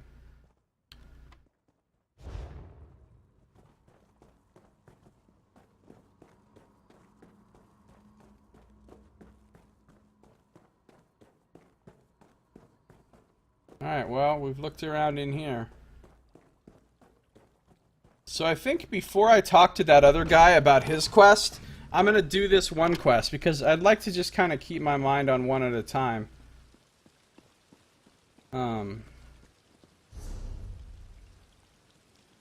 So we're gonna go find out about purchasing Tyrwin from this dude's mom.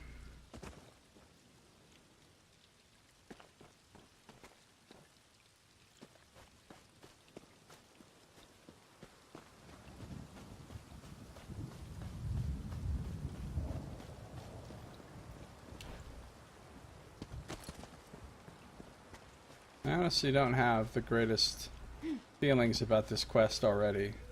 Lazy vermin. If you want to eat this week, work. Yes, mistress.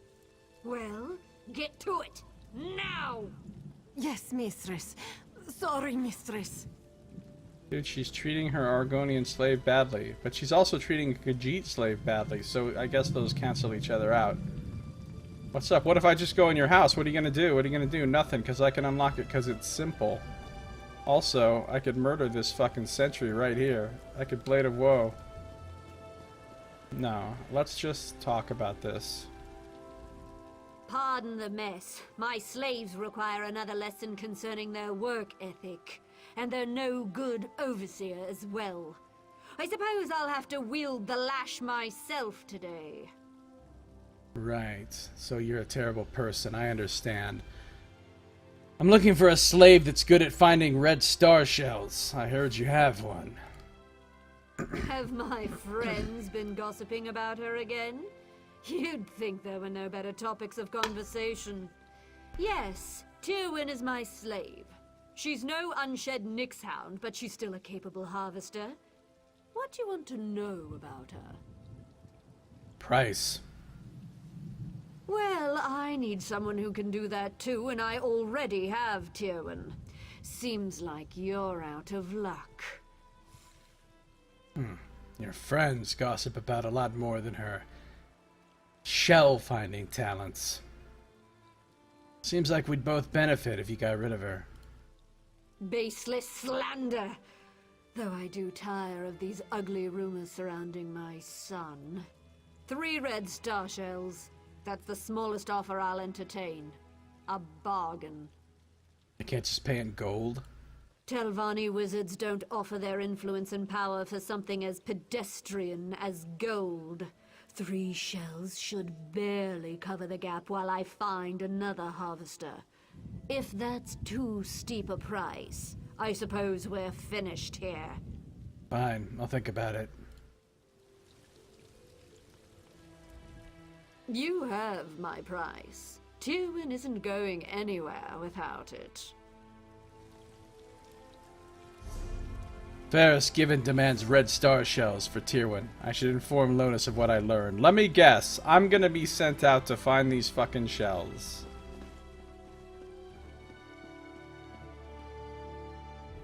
A minute, where is he? He's way down there? Why is he way down there?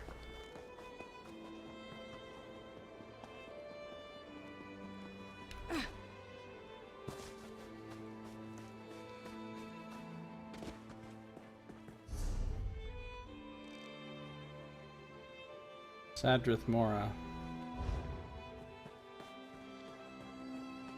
I think this is the side quest. I think that other quest in town is the main quest for the town. Oh, Tywin, where are you? What I'd give for just a glimpse.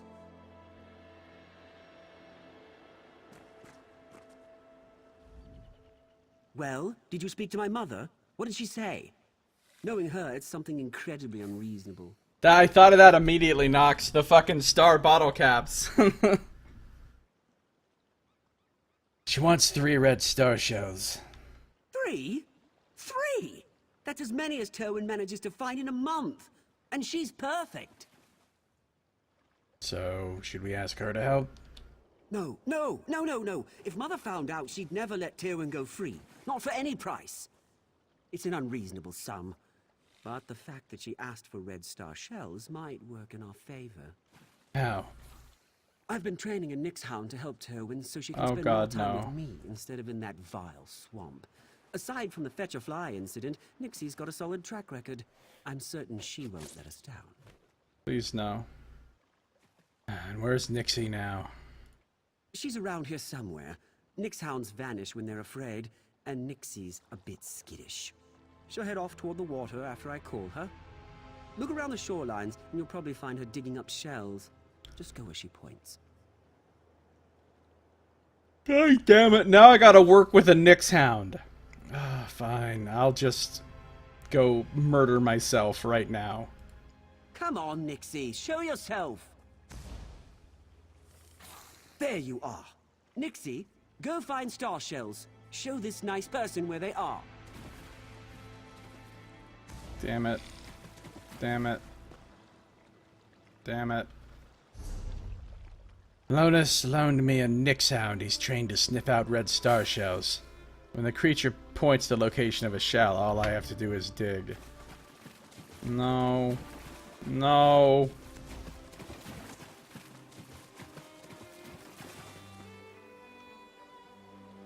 I'm gonna kill that bull Kakudi.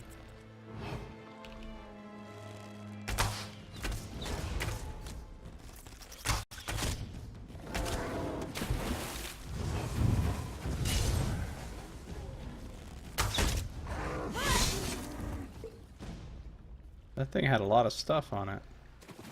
Star Shell Mound. How many scrolls do I have left? I have one major one. And that's it. Okay. I'm not gonna use that yet.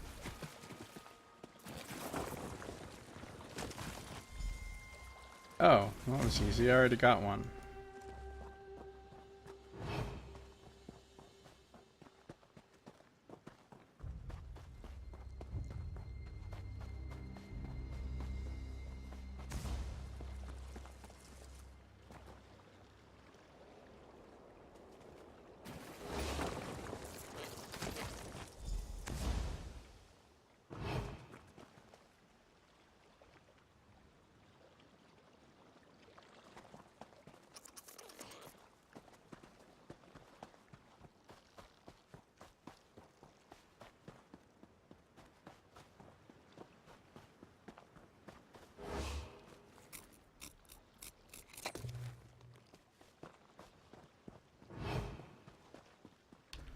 Beach.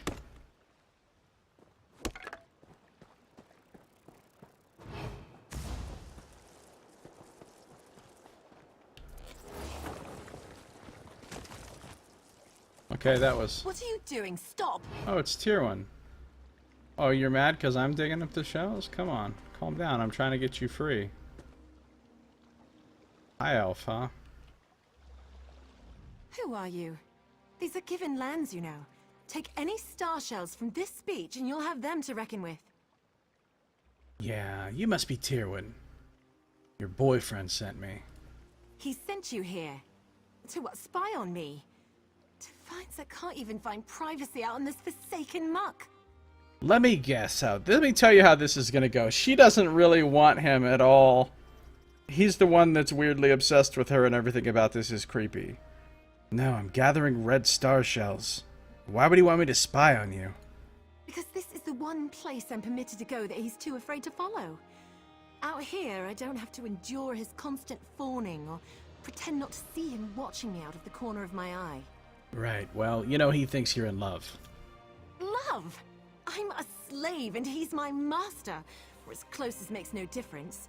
I wouldn't so much as smile in his direction if it didn't spare me the rod. Tell me why he has you gathering red star shells. What's he up to now? They're to buy your freedom.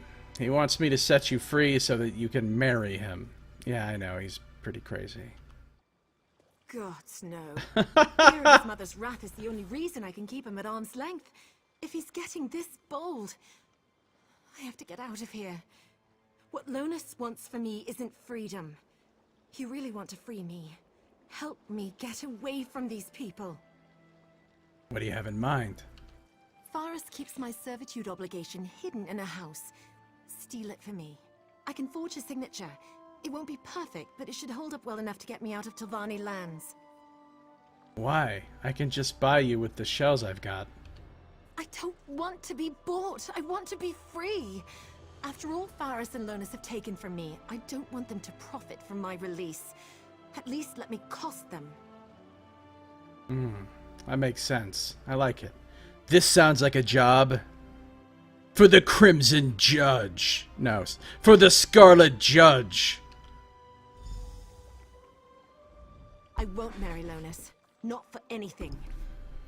Please, just bring me my servitude obligation so I never have to see his face again. Alright, so he thinks he hired just some random Wood Elf person to do this job for him. What he doesn't know is, now that it involves freeing slaves and shit, and also fucking over the guy that hired me, now The Scarlet Judge is on the case.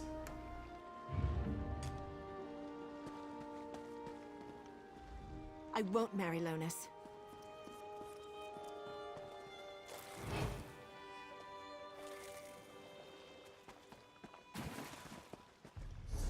I met Tyrwin, and she expressed her desire to escape from Faris and Lonus both. She's asked me to steal her servitude obligation from Faris for her. Alternately, I already have the shells Lonus needs. Perhaps I should speak to him about all this. Oh no, I ain't speaking to him about shit. I'm gonna steal some stuff, which is what I do because I'm a master thief. You see, it says so right here.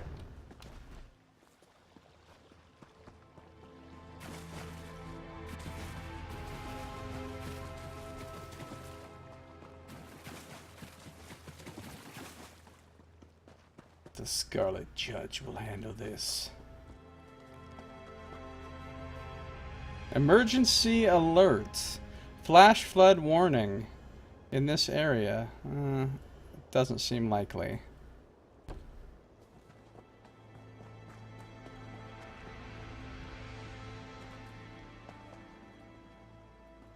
We ain't gonna have no flash flood.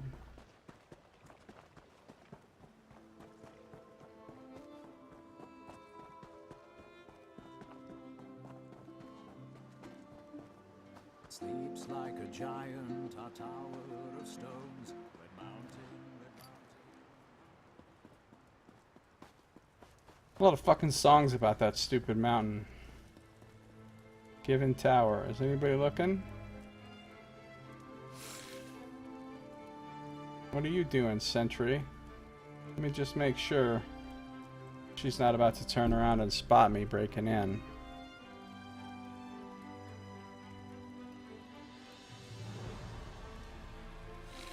I could kill her, but I'm not going to. Alright, I think I'm good now.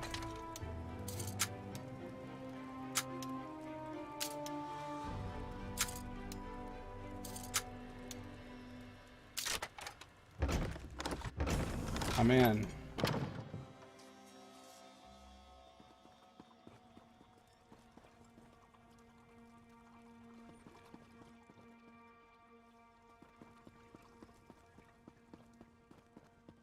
Oh shit. What are you doing here? No, you do not see me.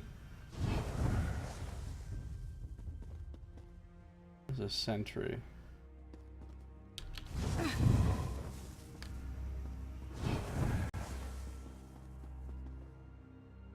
Going into the basement.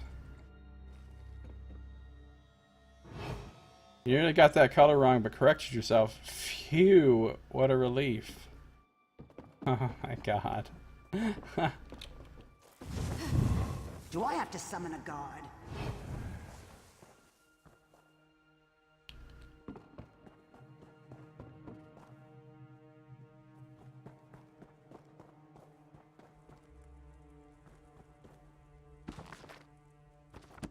That guard coming in here? I guess not.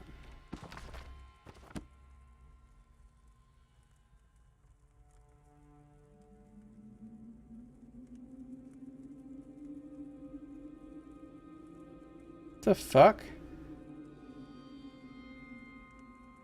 There's like a weird vibrating going through my desk, and it's not my fucking phone. My phone's not ringing. I got it. The contract designates Tier 1 as a slave owned by Faris Given. If signed over, it can be used to free her. Good.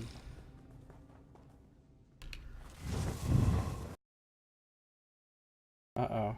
I'm frozen up. Cool inviting you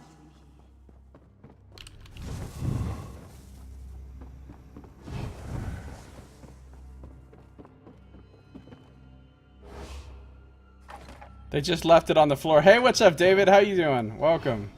Yeah. Just, you know, this is just our slave contracts. We just have them piled up in the floor in this back corner of the basement just because. Why not? Why not? This place has been violated. Got a good look? Good. The Crimson Judge. Damn it, I keep saying it wrong. The Scarlet Judge. Bringing justice to this situation.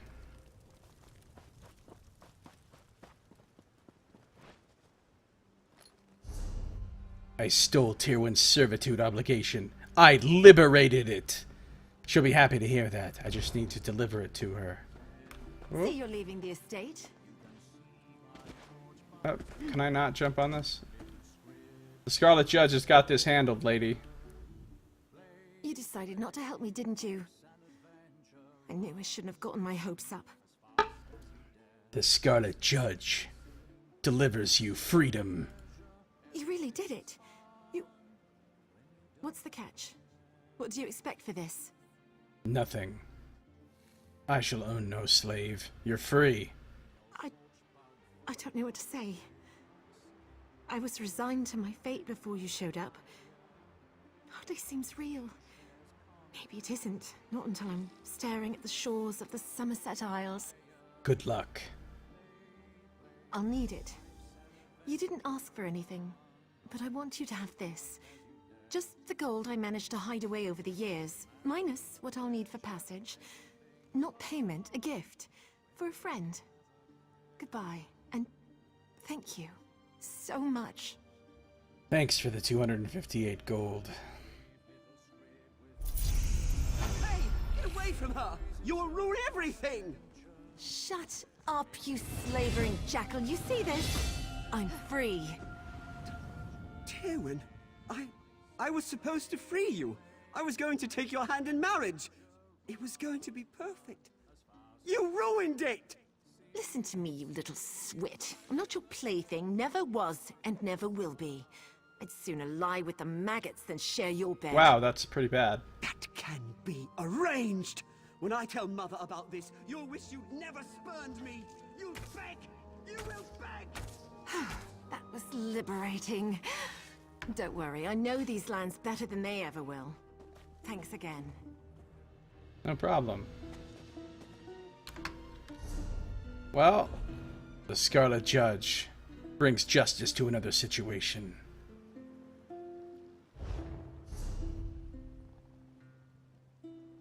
And also levels up.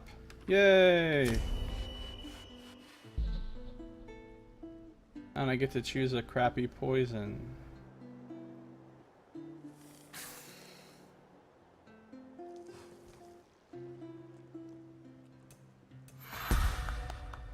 Get some more stamina.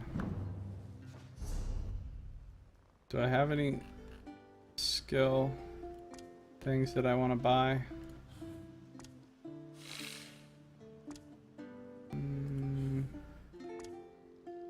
It's kind of looking like no. It's looking strongly like no.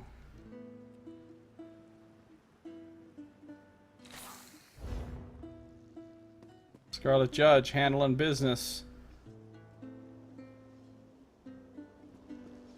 But now, I shall switch back to my regular identity. Now that I'm done being a vigilante.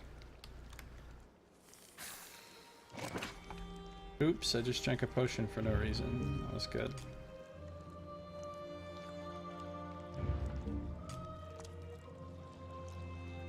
I don't know where the Scarlet Judge went, but now just normal Ashes in the Wind is here.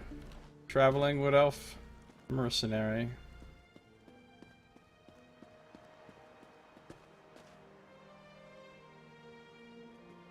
Alright, well we've got another quest line here to look into.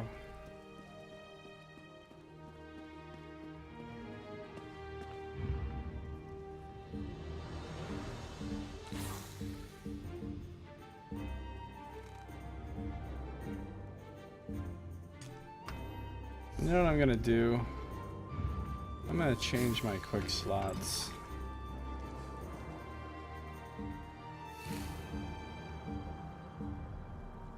There's something else I want to use.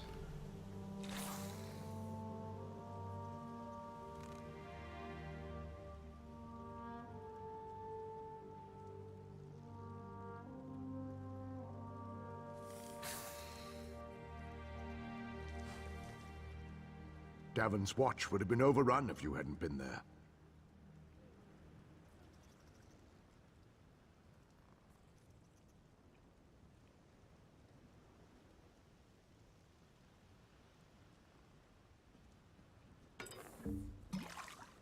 Potions of stamina.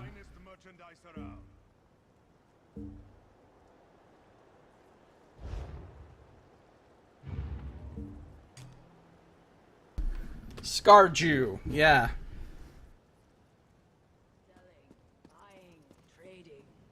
Alright. Now what can I do for you, Ioki? Somebody on a big horse is already talking to you, apparently. Mind your step. I would not want you to step on this random patch of grass. I jest, of course. The Telvanni force me to work, but I make sure it brings them no pleasure. He's got shackles on. I see you wear no shackles. Do you seek work? I know someone who needs help. I'd love to help. In truth, you would be helping many Saxliel, myself included. During my latest escape attempt, I met an amber beauty with eyes like summer rain. Her Lucial name is Sun in Shadow, but I call her my heart. She hatches a plan to set us free. Alright, what do you need me to do? Seek her out in Tel Naga. If I know my heart, she will be sunning herself in the light of some book. Always reading that one, always learning. If all goes to plan, she will read her books beside me in the boughs of a hist. Soon, I hope. If you need me to set you free from slavery, I can do that. I have priors. It's my MO. I set people free from slavery all the damn time. So just say the word. All these slaves talk about their escape plans pretty openly. I'd be more careful. That's a good point. That's a good point, man. Like, you don't know that I'm someone helpful. I'm just some rando that just rolled up to you. Alright. I'll go talk to her. Walk with Sithis, my friend, and mind the Telvanni. They spin lies like an elder at the yarn wheel. Oh yeah, I know. I hate the Telvanni. I've killed a few of them. I'll kill a few more before the day is done. Maybe. But how did you end up here? I ventured too far from the hist and did not heed the bird signs. Dark elf slavers spine-hooked me near Thorn. I escaped 4 times, but never for long. Eventually the Telvanni bought me, at a discount I am told. I take pride in that at least. Right, is this legal? Laws are slippery things. The Ebonheart Pact outlawed Argonian slavery, but House Telvanni refused to join the pact. In truth, I cannot imagine how they would live without slaves. The Magisters are like overstuffed crocodiles, dangerous, but lazy. I could help you break free. I thank you for your offer, but I tire of breaking free only to be recaptured a day later. Sun in Shadow's plan will earn us a lasting freedom. If you help her, you help me. Look, let me put it to you this way. I'm a silencer of the Dark Brotherhood, so what would happen if all of your masters and your master's family and their extended family were to just be dead? How would that affect you legally? I'm just curious. I'm asking for a friend. Who are the Telvanni besides pieces of shit? Mages mostly. Members of the so-called Great House Telvanni. One of the 4 great houses of the Dark Elves. They love using that word, great. Great at ruining lives, perhaps. Yeah, they suck. I'm not a fan. So they all keep Argonians as slaves. Yes, and Khajiit also. Well, that part's not so bad. You see, for a Telvanni, life is nothing but a cheap struggle for mastery and control. Mastery of their dry-skinned magics, control of their mushroom towers, and dominion over people. People like us. Well, I'll kill as many as I can, if I can. And I'll talk to your friend. Bye. Walk with Sithis, my friend. I know. 2 Argonian slaves named Aoki and Sun and Shadow have hatched a plot. Hatched a plot? So you get it? Because Argonians hatch out of eggs? To win their freedom from the Dark Elves of House Telvanni. I should go talk to Aoki's love, Sun and Shadow. I'll likely find her working in Tel Naga. Alright, here we go. Tel Naga's this big, nasty-looking, tumorous-looking thing in the middle here. Tumorous, that's a word.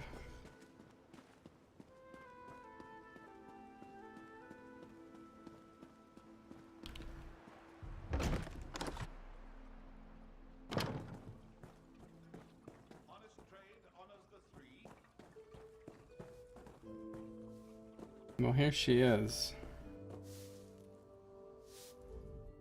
Yes. Can I help you, Suryo? Are you Sun and Shadow? Aoki sent me. Bless his eyes. Yes, I'm Sun and Shadow. Aoki told you I have a plan to earn our freedom, right? It will require finesse and discretion. I trust that I can count on you for both. To earn my freedom, I need the help of Magister Thurama. You can earn your freedom? Oh, yes. House Telvanni has its warts, but it's a true meritocracy. With enough guile and cunning, even a lowly slave can sit on the council. I've studied spellcraft since before I could lift a broom. All I need now is the sponsorship of a Magister. And how do you earn the Magister's approval? Thurana's been haranguing the council, trying to get their help in claiming Zane Tiraras from House Redrin. She wants something in that shrine. I aim to get it for her. Her mouth, Erevan Anthem, has a letter that contains the clues we need. Okay, I'll try to get it. Be cautious in the council house, Sarah. House Telvanni is not just some beast you can slay. In this place, subtlety will serve you better than any shield.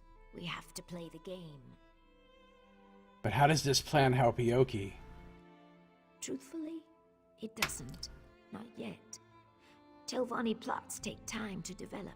If I demand Aoki's freedom too early, I show my hand. Suddenly, he's a valuable piece in the game, moved and sacrificed as the Magisters see fit. So, you're protecting him by keeping him in chains. Is that your story?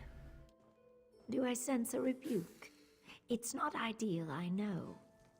Look, I treasure Aoki. He's placed his trust in me. I hope you'll do the same. She knows you're playing a game. Ah! She just broke the fourth wall. This all just got very meta. But how did you and Aoki meet? It was during one of his many escape attempts. I was cleaning Master Otheri's tableware when Aoki burst through the kitchen door, dragging his chains behind him. He threw open the window and started to climb through it. Then he saw me. And? He hesitated, even smiled. You don't see Mars slaves smile much. Certainly not when they're being chased by Nyx hounds. They dragged him off and threw him in the dry box. He told me he'd spend a year in there if it meant seeing me again. You seem pretty different. There's an old alchemist's proverb. No reaction is ever so forceful as the mixing of opposing components. A mouthful, I know, but it fits. That's a Aoki shitty and I proverb. occupy different poles on the same spear. He keeps me grounded. I keep him safe. I get it. Alright. I'll help you out. I love Argonians. I'm wearing Argonian armor, see? This is all Argonian stuff. That's how much I love Argonians. Sun and Shadow believes that Magister Thurana's mouth, Erevan Anthem, possesses a letter that could reveal what Thurana is looking for in Zane Tiras. I should search his chambers in the council house for the letter. Be cautious in the council house, Sarah. House Telvanni is not just some beast you can slay. In this place, subtlety will serve you better than any shield. We have to play the game. She knows we're playing the game. She's like, you have to level up before you can... Hashtag Josiah. That's a shitty proverb.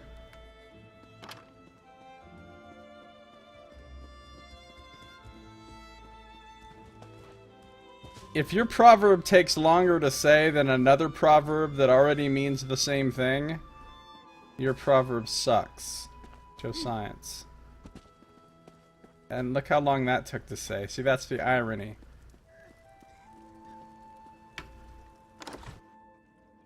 Josiah is no stranger to irony.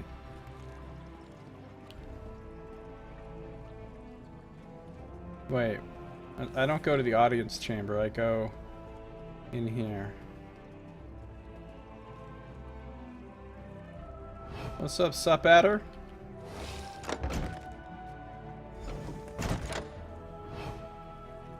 Wait, talk to him? I thought I was here to steal a letter. To tell Brenora Mouth is not in his chambers, but one of his assistants is. I should speak to Brella Nellerin. I see. Well, I guess I'm not being sneaky.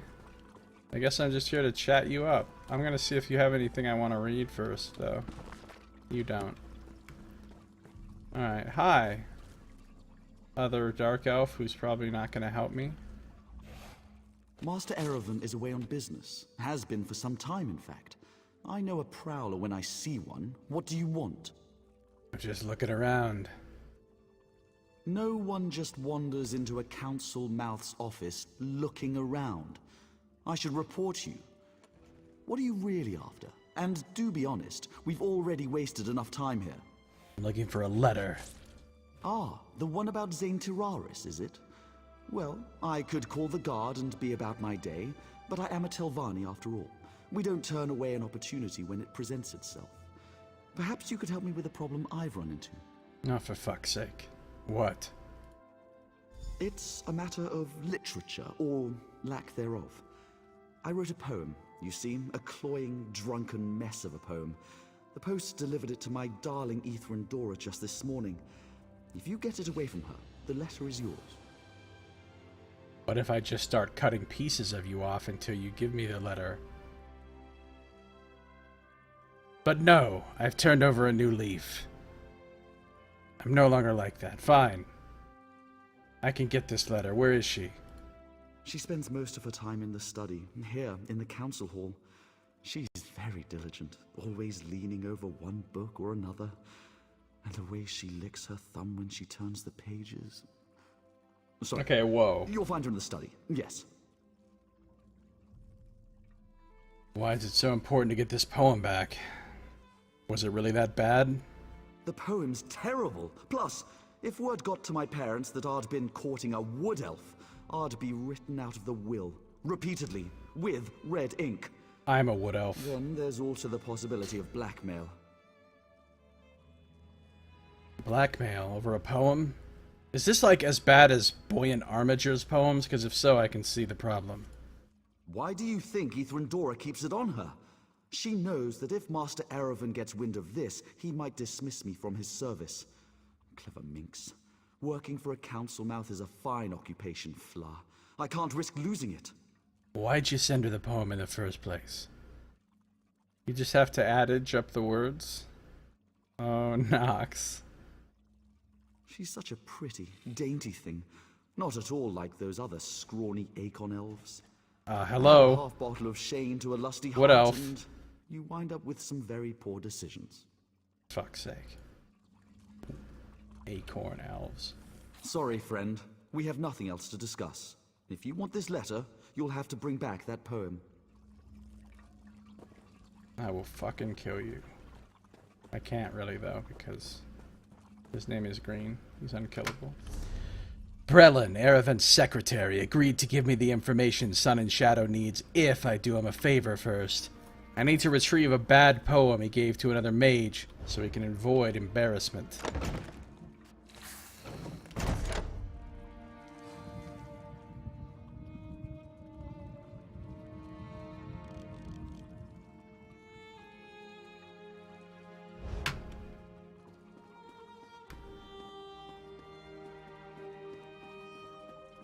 Well?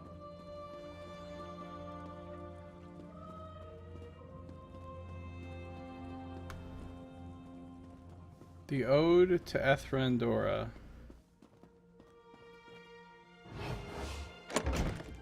Ethrandora, Ethrandora, Ethrandora, Ethrandora, Ethrandora. This is an ode to Ethrandora. That's probably about how bad the poem is. So am I picking her pocket? Is that the plan here?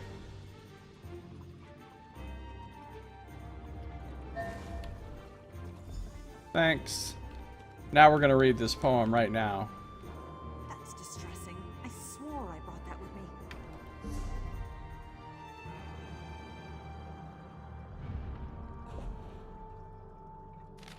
Oh boy, here we go. Oh, Ethrandora, I do adore ya. Oh my god, it's worse than I thought. Your tresses so red, look fair on your head. Your smile is so sweet, like the sweetest guar meat. Oh, Ethrandora, my heart is for ya. A look from your eyes fills me with sighs. When I hear your giggle, my heart does a wiggle. Oh, Ethrandora, let me bask in your aura. Your Brelin. Oh, jeez. This is terrible. I'm fucking posting this shit on social media right now. Fuck this guy.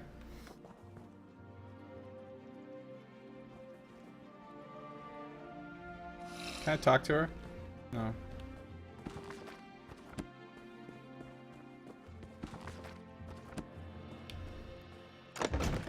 My heart does a wiggle? Really? Man, it is super bad. Super bad. And before that gets used by the spooniest part of tier. I hope this is good news. The good news is, I'm gonna have a lot of fun reading this out loud from the top of the highest tower so that everyone can hear it. Well, did you get my poem? Yeah, it really sucks.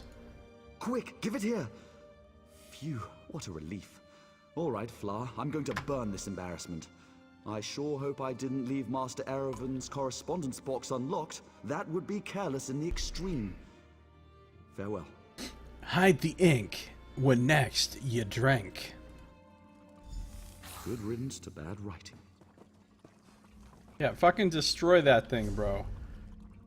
I worked out a deal with Brelin, and having held up my end, he has obligingly unlocked the correspondence box and is turning a blind eye to my taking the needed information. Letter to Erevan. Here we go. What's it say? Erevan, the Council's dithering on the matter of Zane Tiraris is unacceptable. Khajiit mercenaries continue to gather outside the ruin like locusts. I have it on good authority that House Redoran sent them there. Oh, the Warclaws again. Yay, I haven't killed Warclaws in a while. I must admit, I didn't think those thick-headed zealots were capable of such a deception. I'm almost impressed. Almost. They hammer on the shrine day and night, as if picks and hammers have any hope of dispersing the door's puzzle wards. Simpletons. The secret to Sheogorath's riddles lies in their simplicity. Fortunately, Redoran scholars possess no capacity for abstract thinking. Can you believe they struggle with a riddle as simple as this? A family of skulls say, "How do you do?" 2 shout, "We're 1," and 3 yell, "We're 2." 5 glare at 3 as 6 laugh at 4. Just burn 'em to open the Mad Prince's door. What?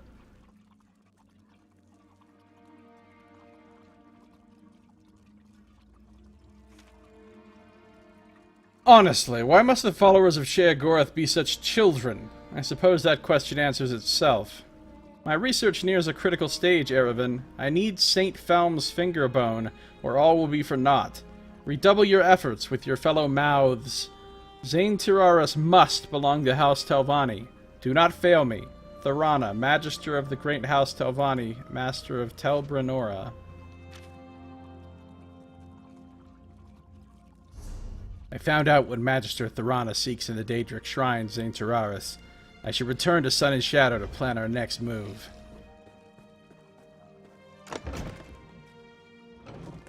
Our next move.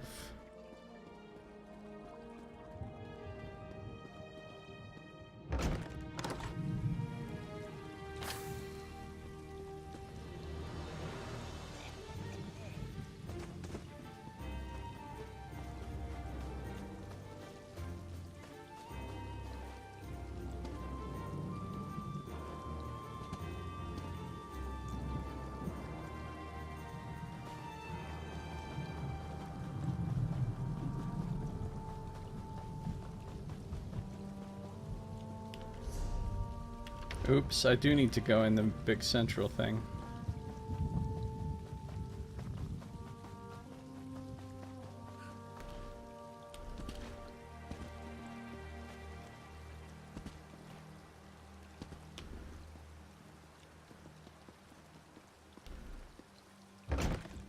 Hashtag Joe Science. Joe Science is not a science.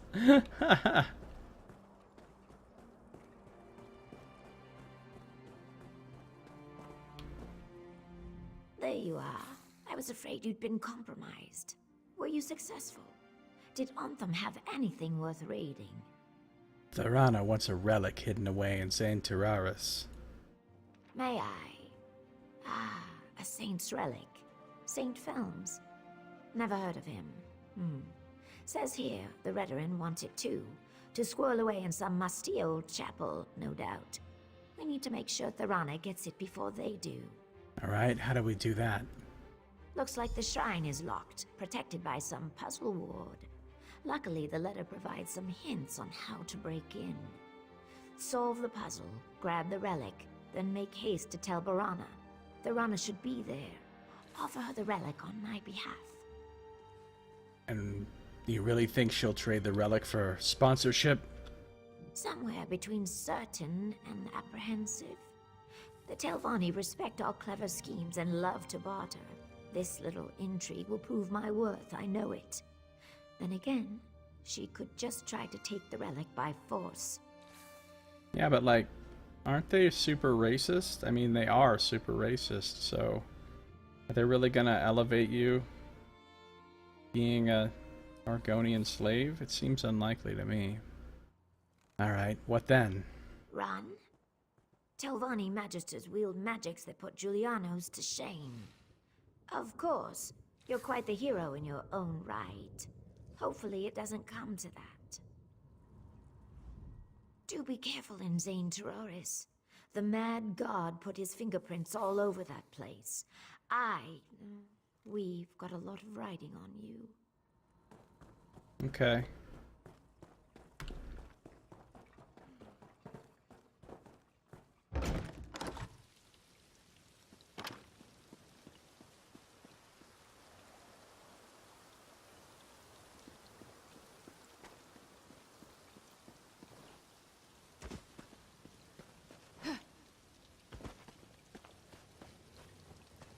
Wonder what Yoki has to say. Forgive me, friend. I cannot talk. Too many unfriendly eyes in Sadrith Mora today. I understand. Alright, where is this ruin that I've got to go to? Seriously? It's way the fuck down there by Molag Mar? Okay. We're gonna way shrine down there.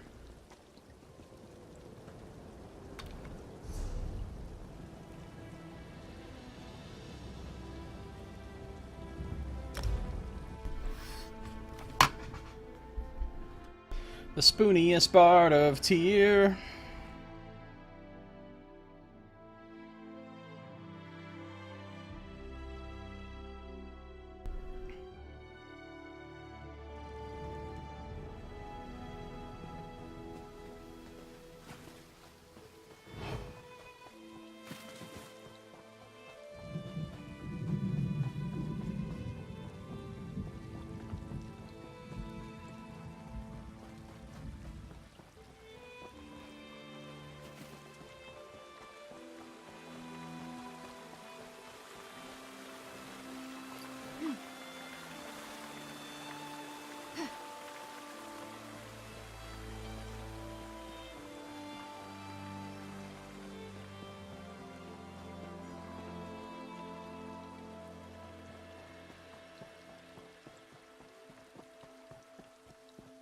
Got a rune.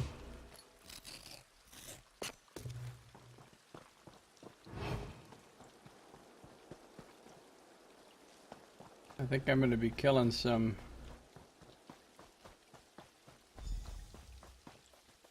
war claws soon. Yeah, there's some war claws. There's one right there.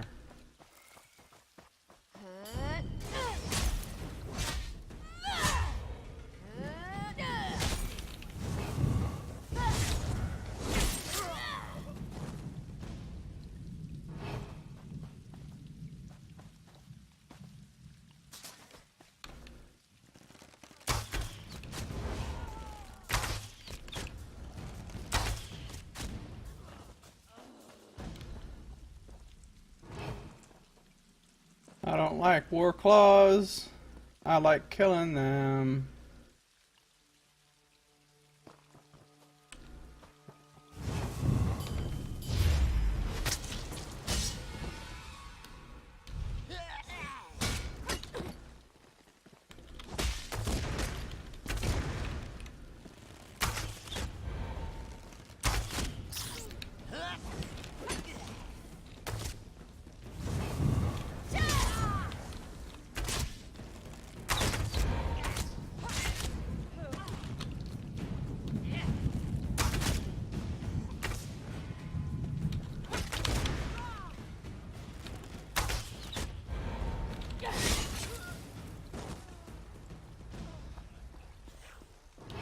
I like killing them.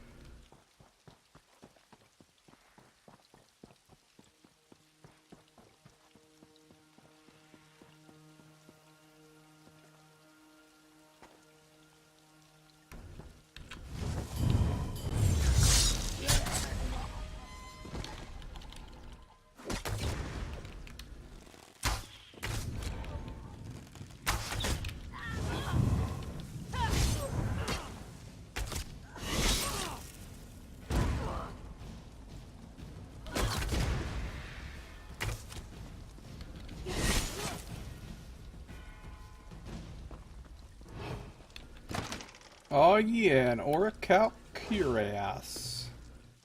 A heavy sack with a shitload of runes in it. Nice.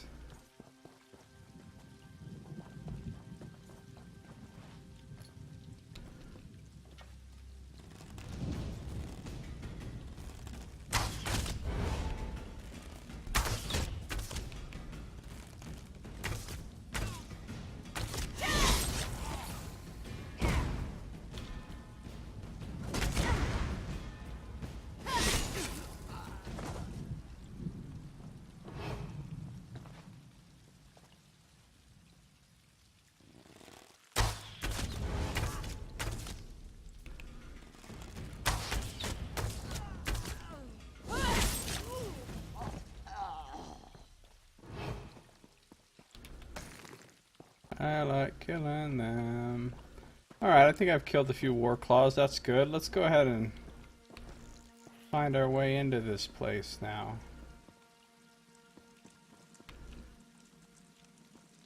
Something about skulls and burning them.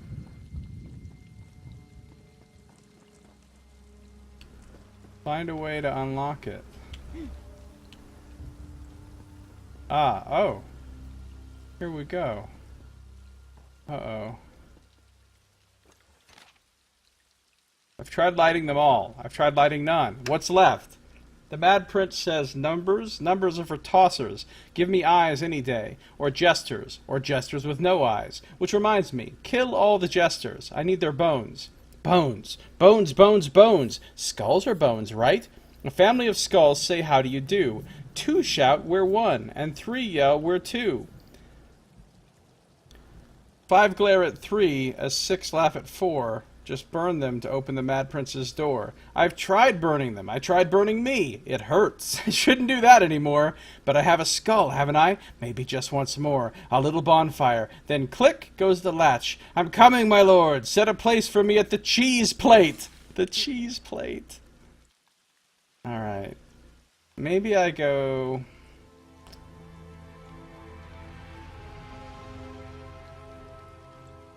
2, 3, 5, 6.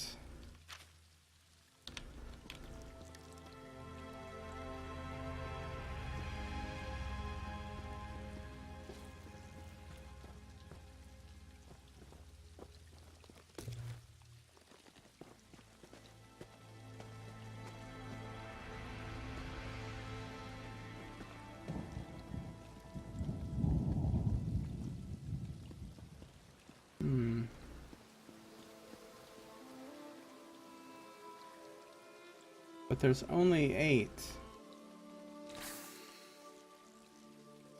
I thought it was like a clock type thing, and you could do the numbers on the clock, but... like, you don't know which one is 1. Oh, wait. That one's got all the skulls facing it. Okay. That one's got 6 skulls. Oh, I get it now. That one's got 3 skulls. That one's got 2 skulls. That one's got 5 skulls.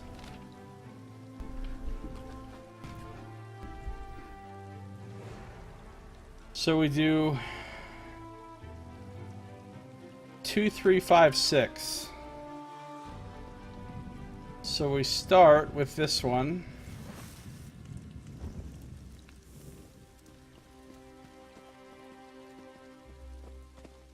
Then this one.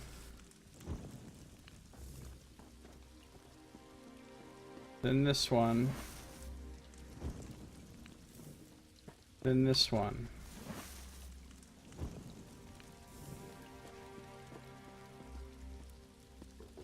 The door is open! Open at last!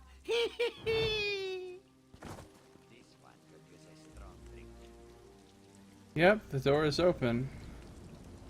I win. I'm awesome. This part is just a bonus. Zane Tiraris, Malakath, Maroon's Dagon, Molag Bal, and Sheogorath are holy in that they serve the role of obstacles during the testing. Sheogorath is the king of madness. He always tests the Dunmer for mental weakness, the House of Troubles. Okay.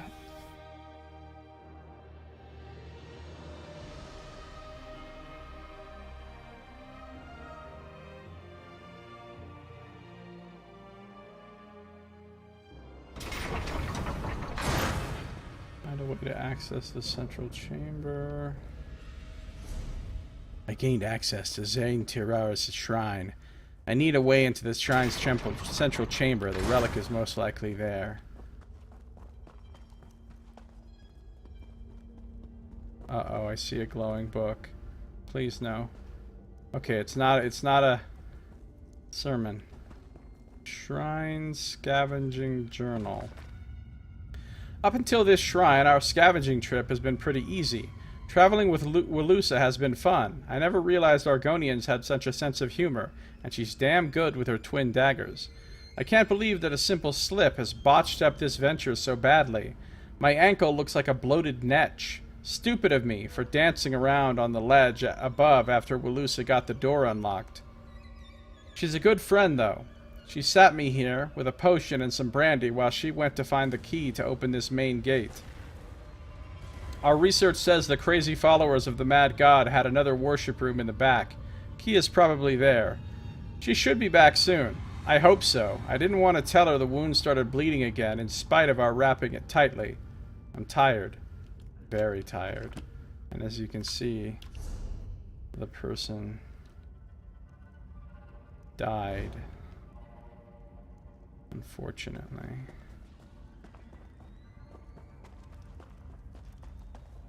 Seducer, Wild Witch, Seducer, Tracker.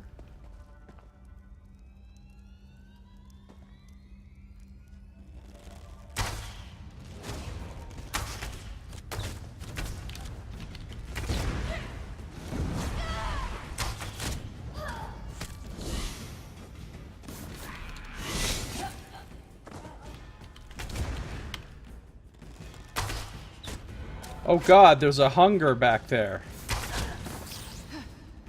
I remember getting my ass kicked by a hunger.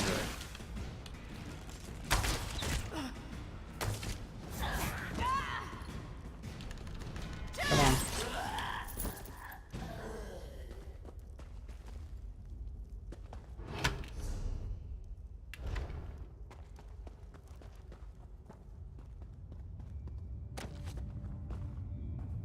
These things are Daedra. Well, let's see how I do against this thing.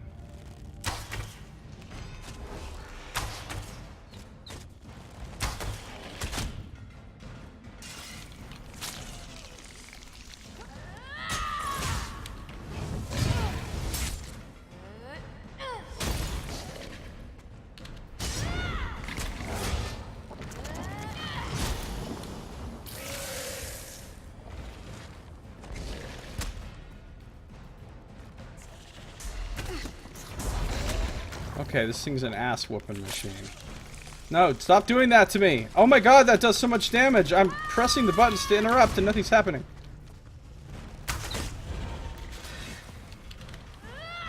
Oh, did it leash? God damn it, I went through all that and then it leashed. Now I gotta fight it all again. Alright. Try again here.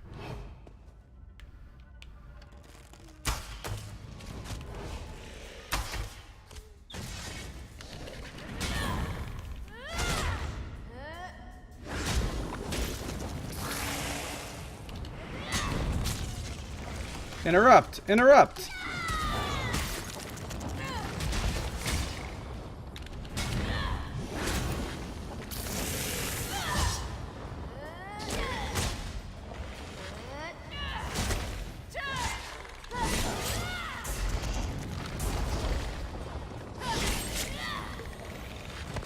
Got him that time.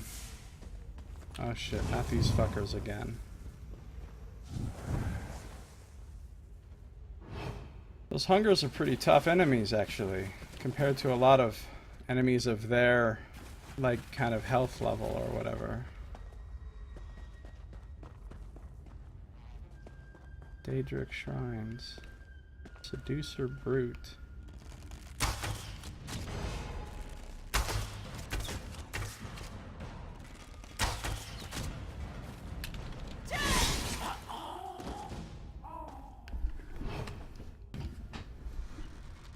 A bonus, he says.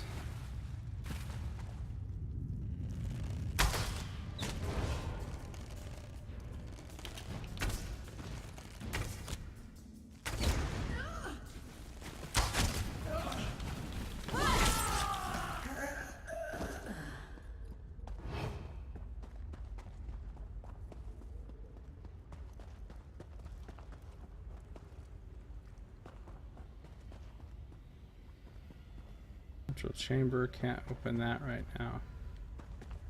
User Wild Witch.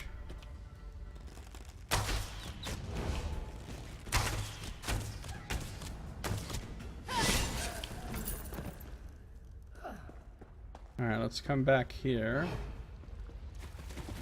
into the inner sanctum where we will presumably find the key that we need.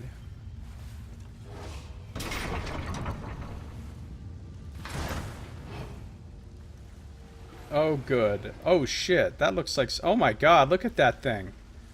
That's something that's gonna whoop my ass. Izavi the Petty. It's like some kind of crazy Cthulhuoid beholder thing.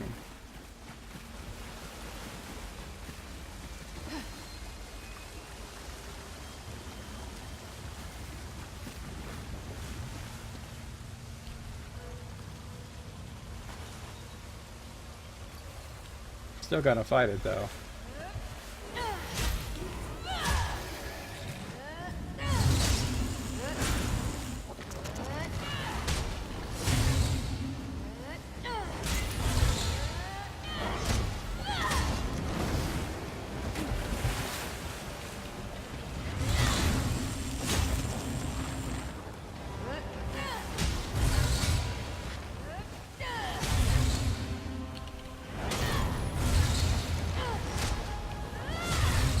Alright, it's not that tough actually.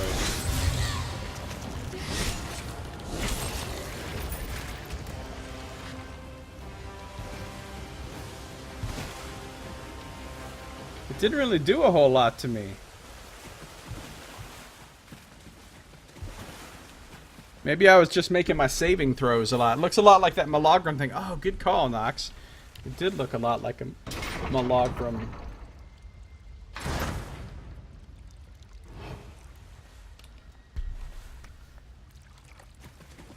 Well, I killed it. I killed it.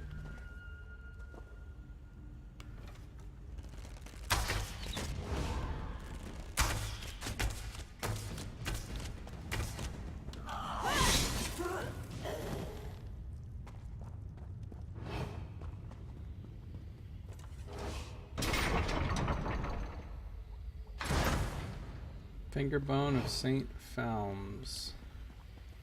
Some scamps here. Scampdulus.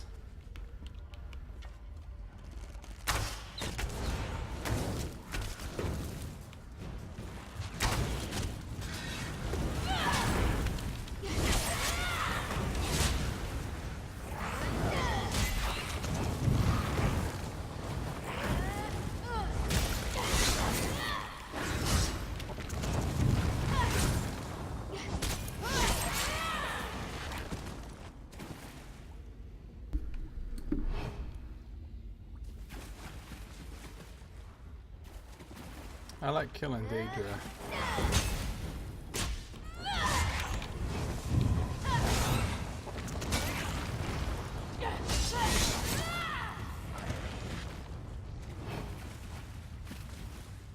If you needed to turn it into food, you can make some scampi. Oh, nice. Some scampi. See what you did there. No! Oh, shit. Please tell me I can... Deep disappointment right now as I realize I can't get back in there.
People just having a good time, they're laughing.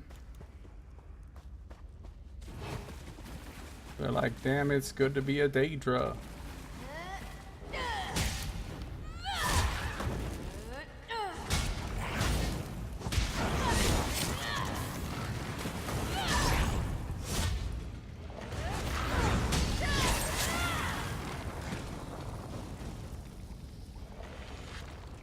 And that's Sheogorath, the Daedric Prince of Madness.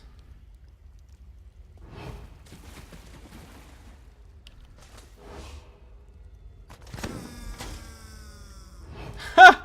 Fucking confetti came out of there. I got the finger bone. Intriguing trap.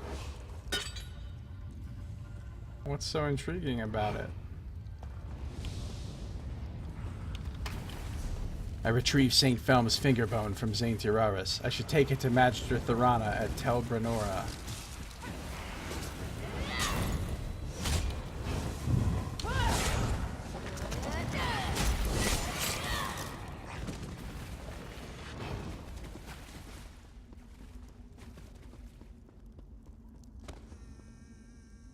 I get 1 point of Fighters Guild XP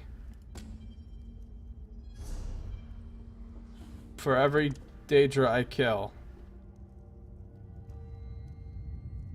I only need to kill 129 more Daedra to go up to rank 4 in the Fighters Guild.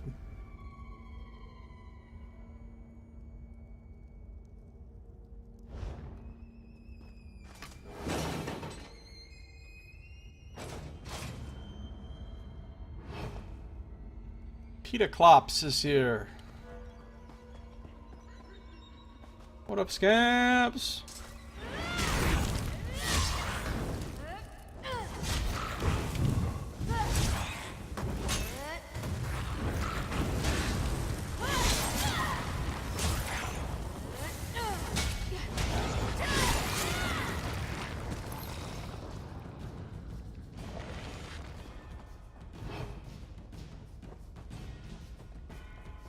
Just killing a few Daedra.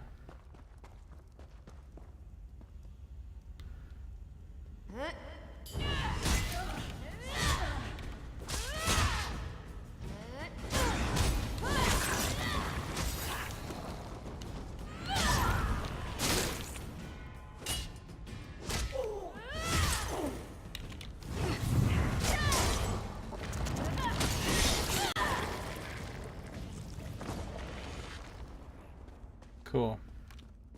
I'm done here.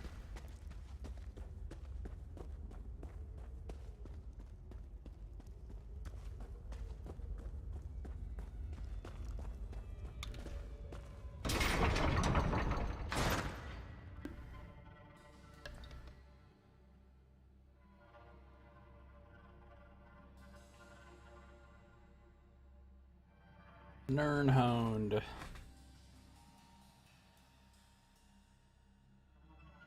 $7:30 p.m. Make some scampi, he says. Some scampi.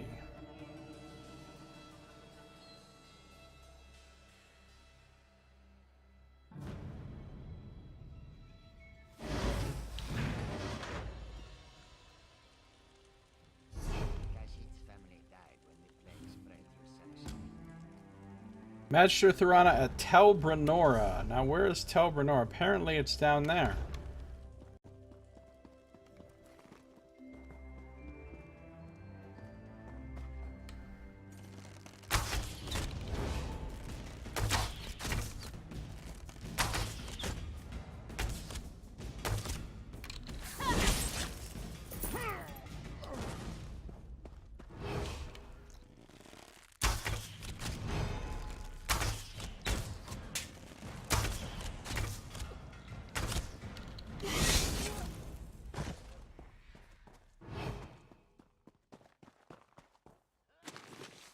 Ooh, I can now make some rabbit millet pilaf. Sounds kind of good.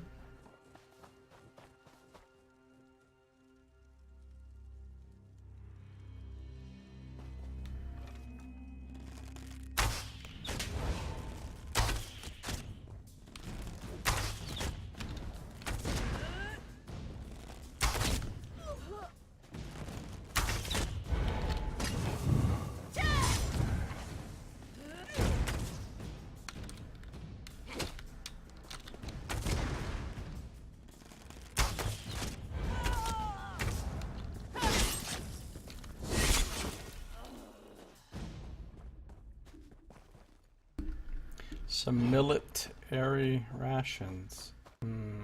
Nox. Fuck you, Aardvark.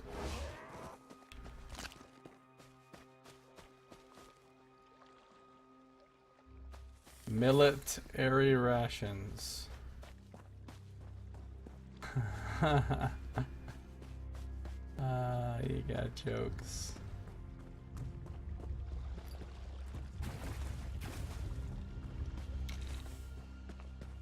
Don't you even think about it, Alec.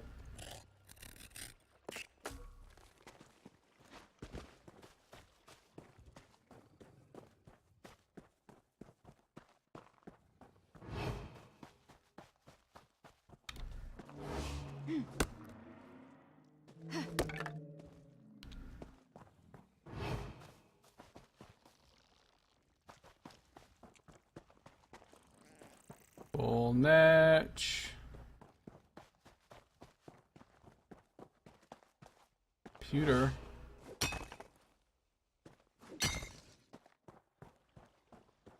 Just looking to see if there's any tombs around here.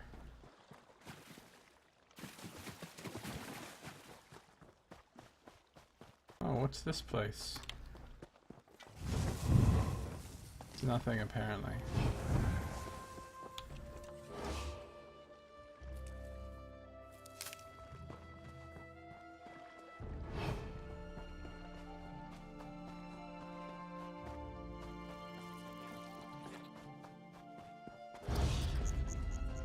Don't you do it, Nick Socks.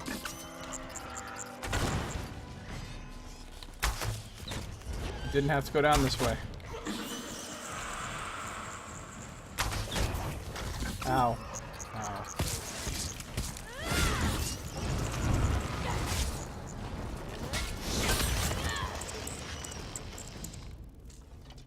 Didn't have to go down that way.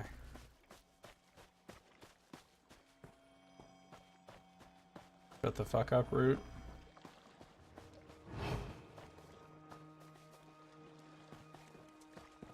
Cotton. The fabric of our lives.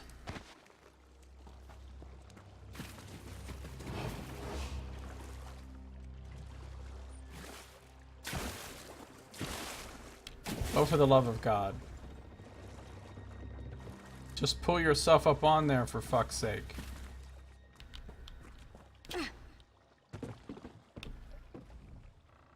I don't know why I bothered to make the trip to Tel Brenora. Between the hazards of the swamps and the reclusive mages, it's almost not worth the trouble. Yeah. I don't know why I bothered to come here, except for the fact there's a thieves' trove.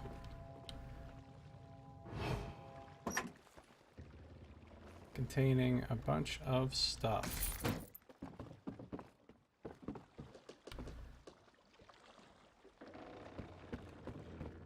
There's a way shrine here, though. This place is kind of important.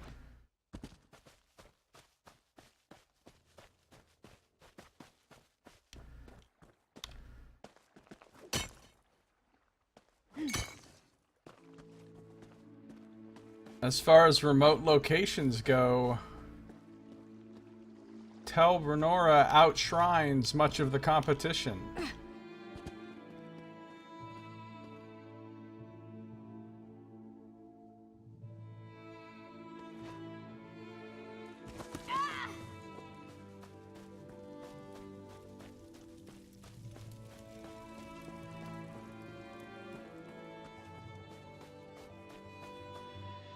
The Star's house. Tel Brenora.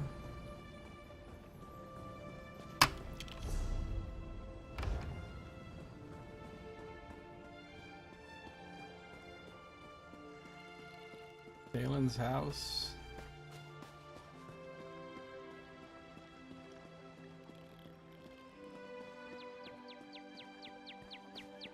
Treasure chest under the bridge. No. Now there's like no fucking way to get back up there.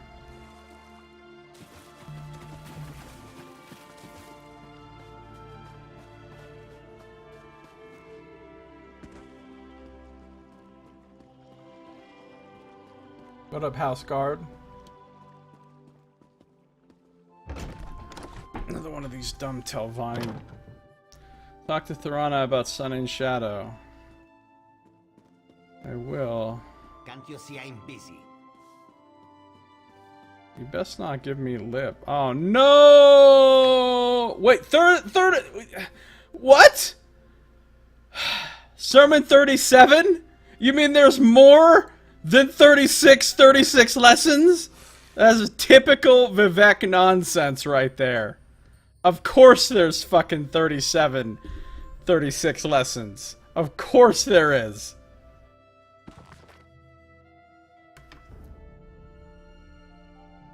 Sermon 37.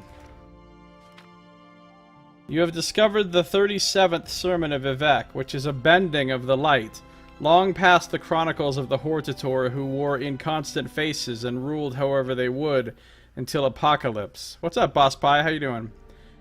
Vivek was born by ribbons of water, which wrote their starward couplings in red. This was a new place of speed. Bonus sermon. God damn it. I don't want a bonus sermon. His eyes broke on the spikes above the tower, where the Void Ghost squatted over a drake-scaled drum, imbecile in its rhythm, and he asked of it, "Who are you that need no signature at all?" Three in sum, the robes of Iam stretched toward the bright black rim of memory, roping an arc of purchase. This was a new sprinting task, and Set held his swollen belly to its name, Clockmaker's Daughter, swimming the dead confession along a century of thread, naming her uneaten, a golden cache of Voloth and Velothi, for where else would they know to go? Man, this one's heavy on the nonsense. Go here, world without wheel, charting 0 deaths and echoes singing, Set said, until all of it was done, and in the center was anything whatever. And the red moment became a great howling unchecked, for the provisional house was in ruin, and Vivek became as glass, a lamp, for the dragon's mane had broke, and the red moon bade him come. The sign of royalty is not this, a signal blue shift, female, told him. There is no right lesson learned alone. He refused to twine on her catching net, spiteful that an uncontinued people would not become fuller by their searching, and yet were racked in their spirits for flight. But the male signals were offended, and Vivek took a fighting form. He undid his eastern light, saying to the Almsivi that through war they had become brides in glass, which no power could observe. The light bent, and Vivek donned a cuirass made of red plates of jewel, and a mask that marked him born in the lands of man. Wheeling, he spread into an insect salve worn on the neck of hist bulbs when it challenged. He roared up and fed his fingers to mammoth ghosts. The signal fires wondered if they mistook this for surrender, for Vivek had told the void that he could learn to undo it all. The light bent, and somewhere a history was finally undone. Of it, Vivek remembered the laughing of the Nechamen of his village when the hunts were good. He marched with his father in the ash, growing strong in the hooks and sail, able to run a junk through silt. At 11, he sung to an ashcan. He became sick after Red Mountain with the Nyx blood and fever, and was infirm 100 years. His mother survived him and laid his body at the altar of Padhome. She gave him her skin to wear into the underworld. The light bent, and Vivek awoke and grew fangs, unwilling to make of herself a folding thing. This was a new and lunar promise, and in her biting she tunneled up and then downward, while her brother and sister smeared across heaven, thin ruptures of descent, food for scarabs and the worm. She took her people and made them safe, and sat with Azura, drawing her own husband's likeness in the dirt. For I have removed my left hand and my right, he will say, she said, for that is how I shall win against them. Love alone, and you shall know only mistakes of salt. The worlding of the words is amaranth. Okay, wow, that really brought it to a new level of nonsense.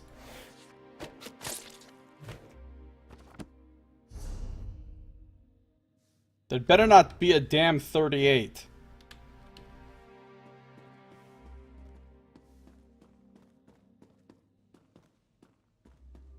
Look, I'm sure there's an achievement for finding all 37 sermons, but this is not an achievement I'm going to go after. I can tell you that right now.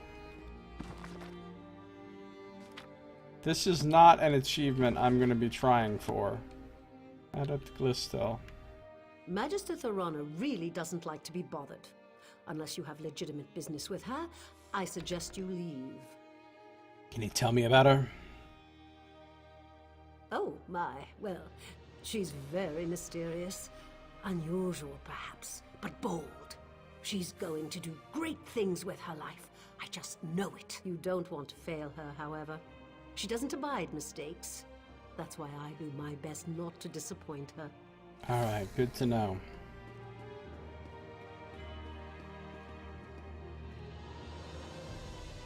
They got some crazy chairs up in here. Some crazy everythings. I'm rather busy right now. Alright, up the fucking magical elevator thing we go.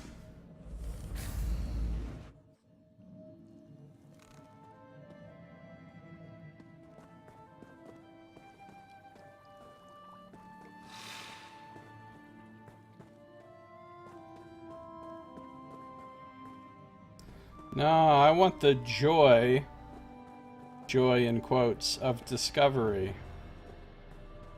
Alright, Magister Thorana. Dude, she's only got 39k health. I'm not concerned.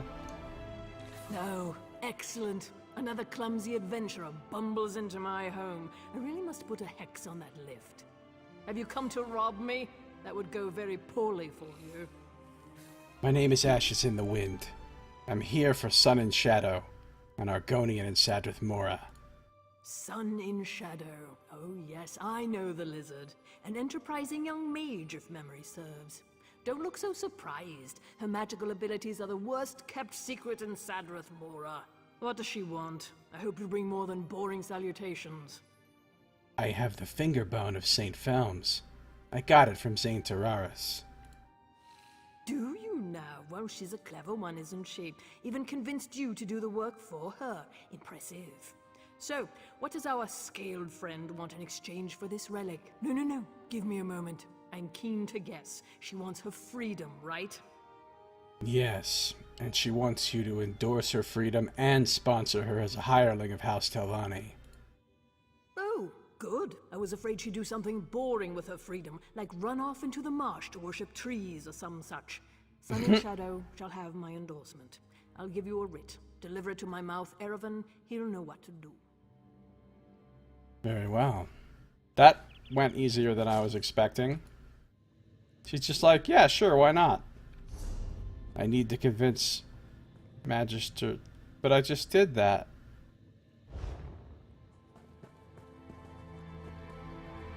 Is the quest broken? Oh, she's doing it, okay. Take that writ and be off. I have a relic to study. She actually walked over and wrote the writ.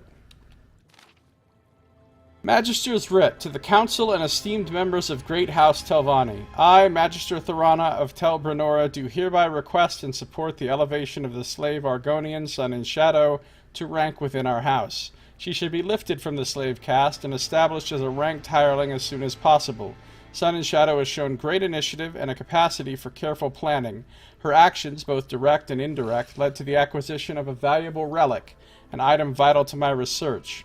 The fact that she accomplished this feat while still in shackles speaks volumes. The Council is no doubt aware of Sun and Shadow's magical aptitude. Despite her racial handicap, that's fucked up, she shows great promise, particularly in the realm of alteration and conjuration. Such talent demands cultivation. The house shall profit from her work, I have no doubt. Honor and regards, Thorana, Magister of the Great House Telvanni, Master of Tel Brenor. Well, that worked out really well. Magister Thorana provided a document that supports Sun and Shadow's bid for emancipation and encourages the council to bestow upon her the rank of House Hireling. I must take it to Thorana's mouth, Erevan Anthem. Alright, well that was easy. She wrote a really nice letter, and now I'm gonna reload UI.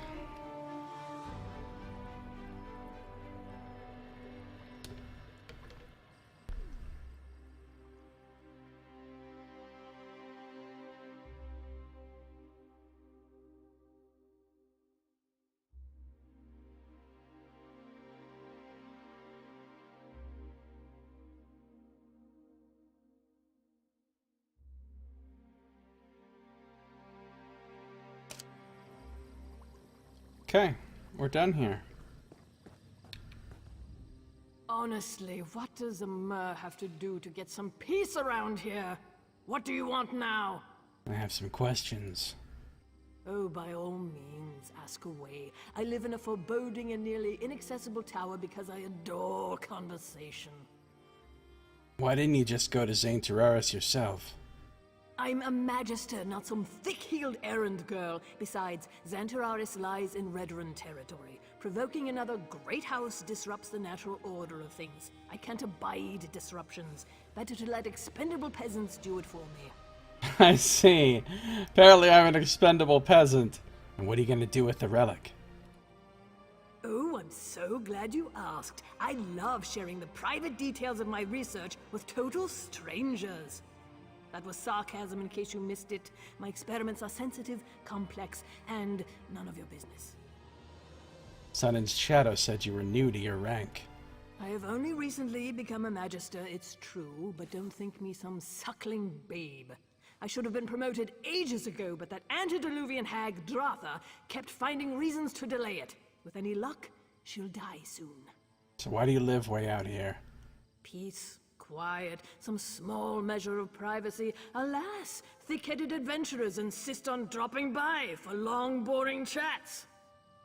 Fine, I'll leave then.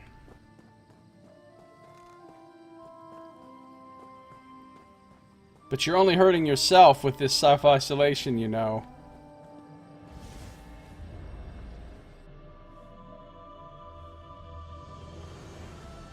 To quote Desperado by the Eagles, you better let somebody love you before it's too late.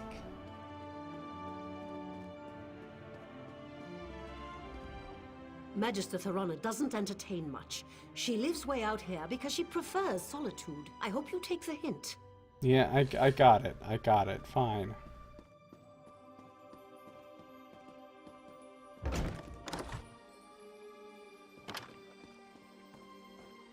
Well, victory. Back to Erevan Onathan, but now we've got a nice convenient way shrine that we can use to get back.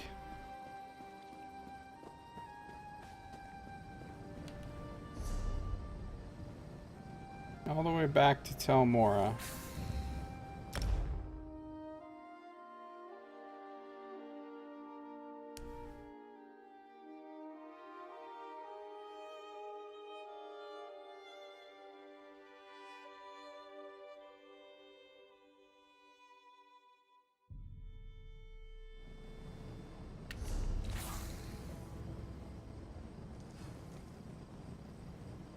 Wait, did I go to the wrong place? I did. I went to Tel Mora. I need to go to Sadrith Mora. Well, fuck it. I'll just run there. I might discover some tombs or something along the way, because I'll be traveling through an area that I haven't actually been through before. So I might find something interesting. Kogudi.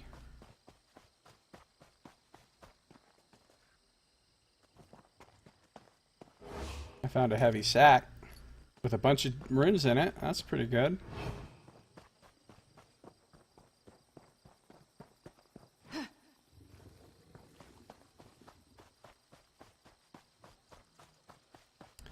Needs more tombs.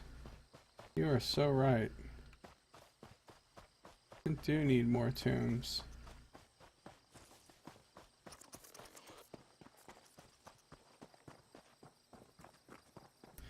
Do not yell at your Nyx hound. Do not whisper to your... Wait, Black Snail Soldier?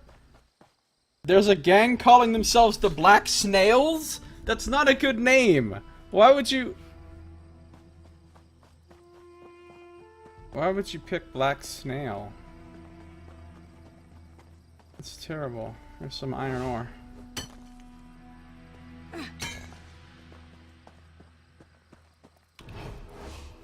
There's a runestone. We're the toughest bandit crew around. We're the Black Snails. Black snails, black snails, black snails rule. Black snails rule.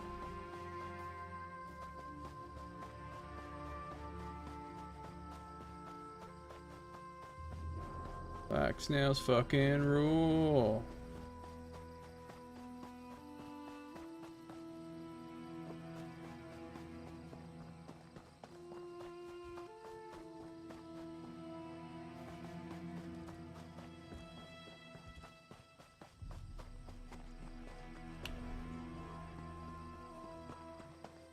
Just looking to see if I see any.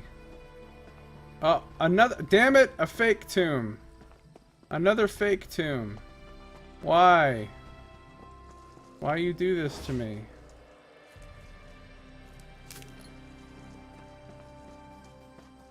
Ah. Goblins.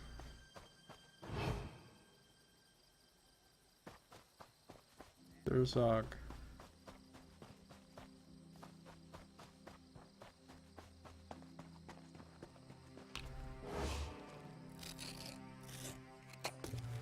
There's a wall over there, like a town or something.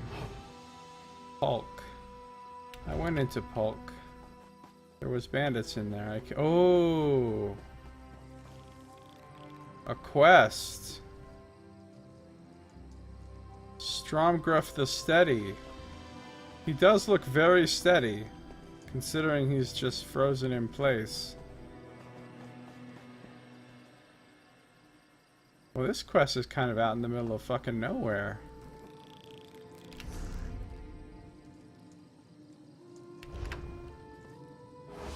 sure shiny ass. If you aren't a robber and you don't work for the witch, then you have to help me. I can't move so much as a muscle and my nose itches like a flea-bitten dog. A witch did this to you? That's what I said, a witch. Oh, she might look like a dark elf, but don't let that heaving bosom fool you. I agreed to escort her to Vivek City. Then last night she went crazy and started throwing spells around. She bewitched me when I ran away. Any idea how to break this spell? What do I know of spells and bewitchments? I suppose a witch needs to uncast it or something. She has to be close by. Please, find her and make her set me free. If my friends saw me like this, find that evil red-eyed creature, I beg you. Why are you not wearing any clothes? Alright, I'll try to find this witch. I feel like I spent an evening drinking with the heroes of Sovngarde, and then they danced on my head. What else can you tell me about this witch? The witch? Oh, you mean Nerys Venom. She hired me to escort her to Vivek City. We took a shortcut, I think. Or maybe we were setting up camp for the night. Anyway, she suddenly turned angry and started throwing spells around. She's crazy. Wait, you don't actually remember what happened?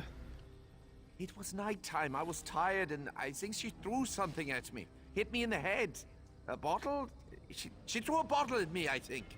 It was very confusing with all the spells and that red-eyed witch threatening to turn me into a guar. All dark elves have red eyes. But why'd you agree to escort a witch to Vivek City? I'm a sellsword, a god for hire. It's what puts meat on the table, if you know what I mean. Besides, she never told me she was a witch. Witches are sneaky like that. They're pretending to be normal people. Why are you naked? What? You mean my bare naked chest? I found shirts and tunics to be too confining. Besides, why would I want to cover up these fabulous tattoos? And your fucking pants? Pants? What's wrong with my... My pants are missing, aren't they? Oh, no wonder my ankles are chilly. That evil witch stole my pants! Probably using them to cast another spell on me. Alright, where should I look for? We were heading to Vivek City when things went sideways on an ice floe. I ran away from the spells and the screaming. She's probably back that way.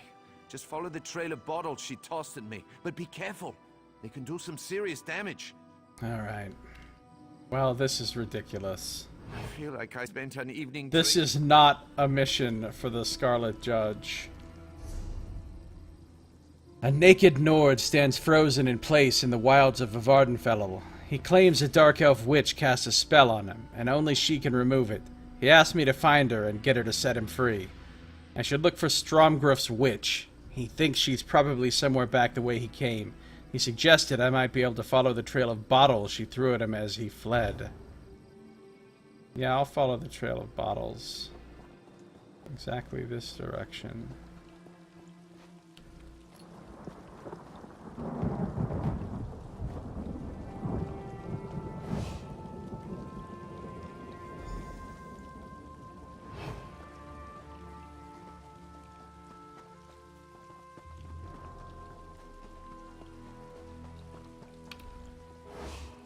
Can you recycle those on the way?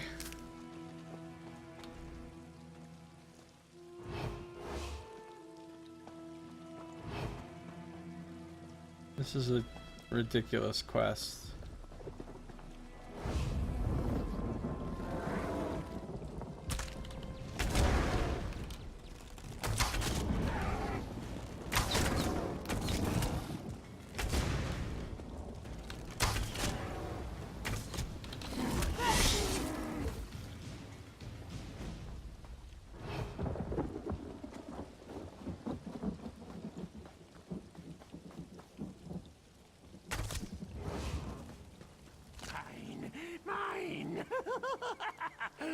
Uh-oh. There's a goblin here, but Thanks for chasing off the last of the goblins. Horrible, smelly little creatures. You're the witch. Praise Vivek. You certainly look more competent than that half-naked Nord with a thirst for foul mead. Are you the witch that ensorcelled Stromgruf the Steady? Witch? Oh, Let me guess. You ran into an idiot Nord frozen on the side of the road? I hired Stromgruff to escort me and protect my valuables. So what does he do at the first sign of danger? He runs off and leaves me to fend for myself.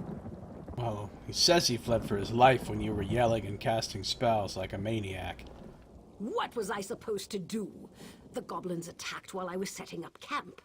And where was my worthless protector? In the bushes making room for more mead. He left his pants where he dropped them and fled as the goblins stole my pack. You want me to get your pack? Thank you. The goblins fled toward the hills to the northeast. Find them and retrieve my pack. They also took the sword I gave to Stromgruff as part of his compensation. I expected him to use it, not drop it like a hot potato before he ran. What else can you tell me about Stromgruff and your stuff? Of course. Anything that helps get back my stolen possessions from those dreadful goblins. What do you want to know? Oh man, my sound is way off now. What did you actually do to him? I'm more of an alchemist than a mage, but I know a number of useful spells. When that oaf of a Nord ran off, I cast a spell of holding to stop him in his tracks. I didn't want the drunk fool to hurt himself in the dark. So you froze him for his own good. Well, yes, I suppose so. But we also made an agreement, and he still needs to live up to his half of the bargain. One way or another, Stromgruff is going to see me safely to Vivek City. Why is this pack and sword so important to you? The pack contains my livelihood, valuable potions and unguents to sell in Vivek City. Without them, I'm ruined. The sword. I purchased the sword for Stromgruff. I paid a lot for that weapon. It's too good for the likes of greedy goblins. Is there anything else you can remember to help identify these particular goblins? No, not really. They appear to be your average run-of-the-mill marauding mob of disgusting goblins. They'll be the ones that have my pack and sword. Oh, if it helps, I also saw their leader run off with Stromgruff's pants. Okay. All right. I thought it might be interesting to hire an escort and walk to Vivek City, pick up some different ingredients, see the land. Next time, I'm taking a strider. While you find the goblins and recover my possessions, I'll go check on Stromgruff. All right.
Locate the goblin camp.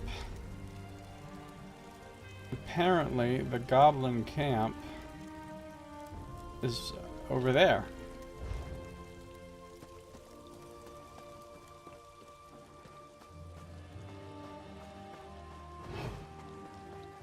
Kagudi! Too much kagudi in the pants.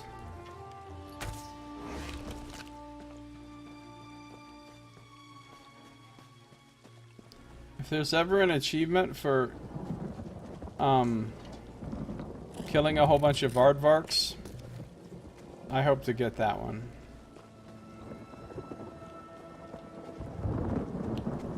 I feel like I spent an evening drinking with Alright. To the goblin camp it is, then.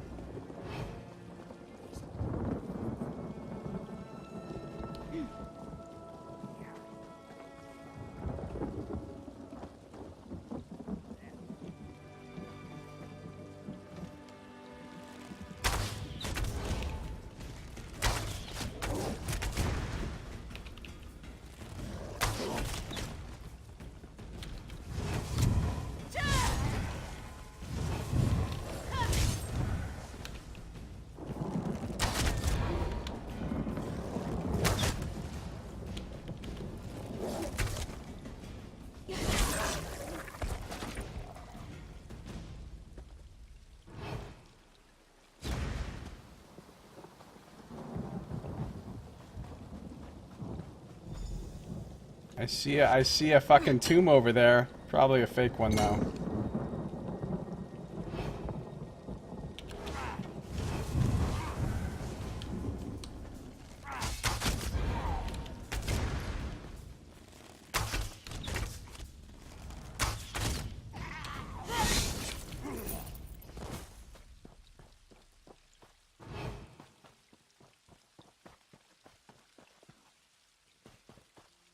Zog.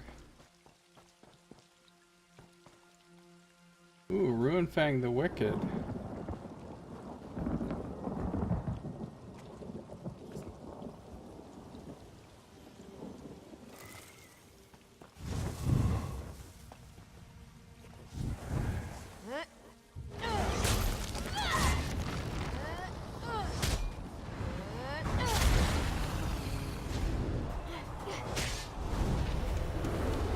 Did he just summon a giant-ass bear?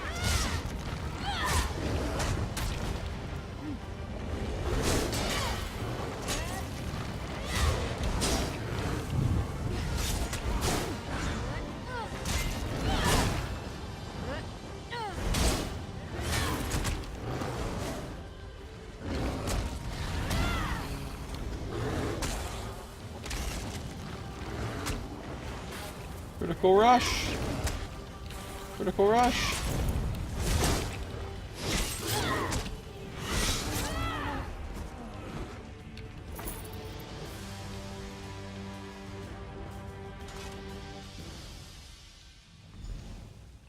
I got the pack. But where are the pants? Where are the pants? Not a lot of goblins around this alleged goblin camp.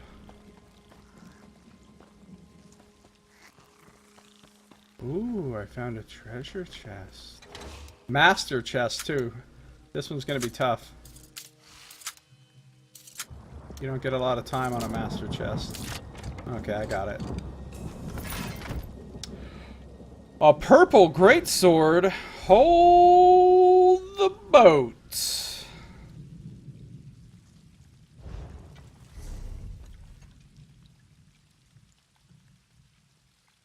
Well.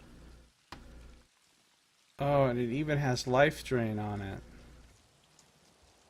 But the problem is this.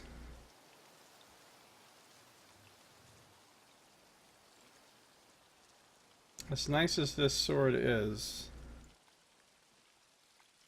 I will then lose the 5-piece Baraja's Curse set bonus, and it's so good. So, for now, I'm not going to use that sword. But I am going to hold on to it.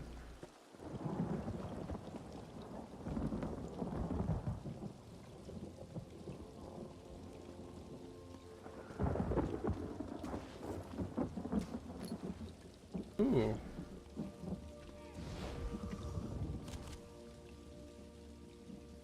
Jazzy Juice is here.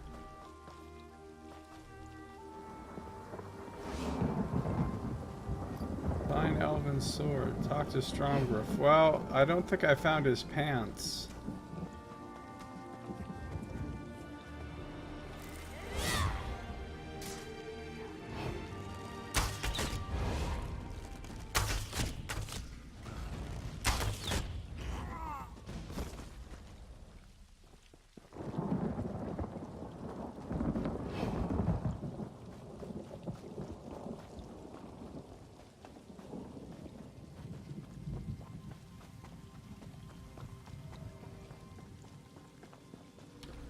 You know what true boredom is? Spending endless hours looking at the exact same spot. I'd give my left foot to be able to turn my head. Did you find her? Did you find the evil witch who cast this damn spell on me? Varking it up the wrong tree, says Nox. Yeah, gotta get those come-up ants, Nox says. Oh, Nox. I met Nerys. She had a little different story than you did. Are you suggesting that I'm a teller of tall tales? You think I froze myself just to discredit Nerys venom? That's an outrageous accusation that wounds me to my core. Why? What did she tell you? You said goblins attacked the camp while you were making room for more mead. Goblins? I suppose that could have been what the yelling and screeching was about. I was dealing with my necessaries after all. But that doesn't explain why she cast those loud and terrifying spells. Yeah, she was trying to frighten the goblins until you could come and help. Well, she should have said something instead of scaring me half to death while I was busy in the bushes. I'll admit, I might have had a few sips of mead and I was tired. That's no reason to leave me like this, exposed for all the world to see. She'll be here soon to deal with you. What's that sneaky witch talking about? As soon as she sets me free and gives me back my sword, we're done. Absolutely no help whatsoever. If not for my stillness spell, you'd be halfway to Nisus by now.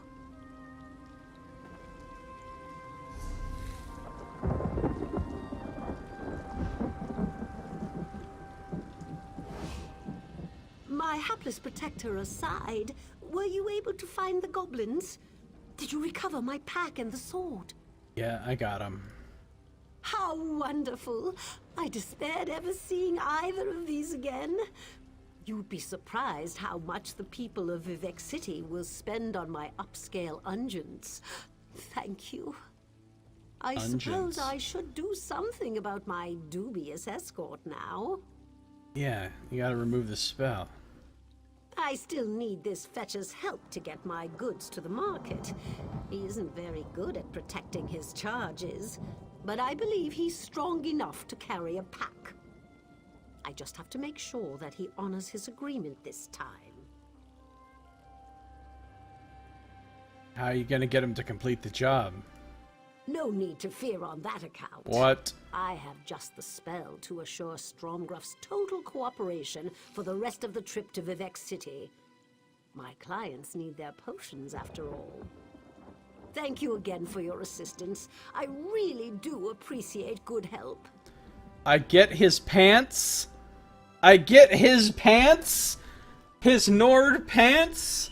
Why would I take his pants? Okay, thanks. Set me free and return my sword, witch! That sword is payment for escorting me to Vivec City. We're not there yet, you ungrateful oaf. Vivec City?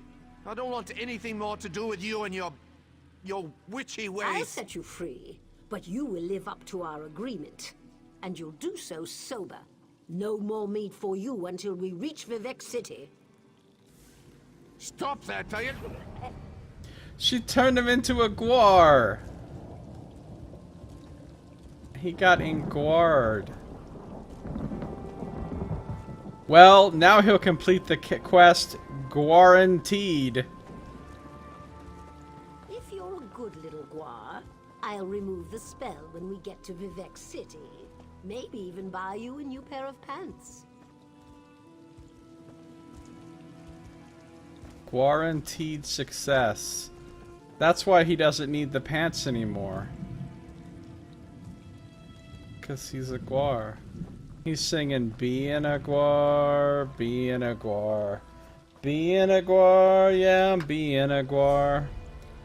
I am being I'm a guar, that's how we call it, being a guar.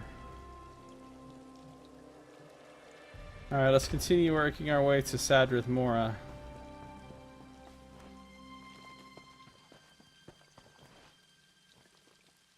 I call it being a guar.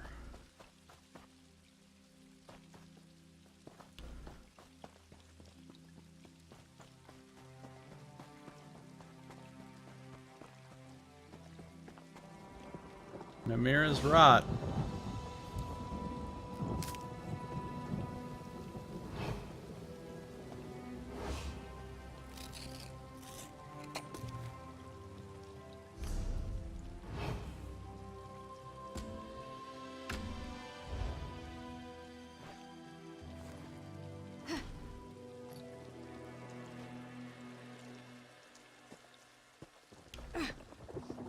More gobos.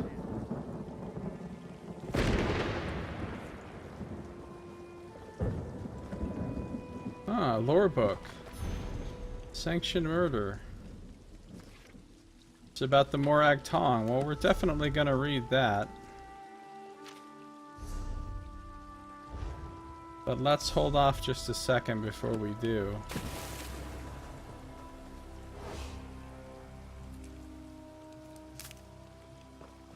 This form got a bit garbled.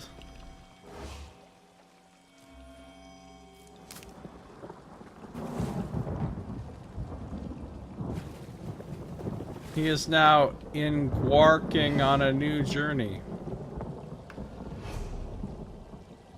From the Journal of Myalar Virian. For as long as I can remember, my life has been devoted to one thing, taking the lives of others. These were not random killings.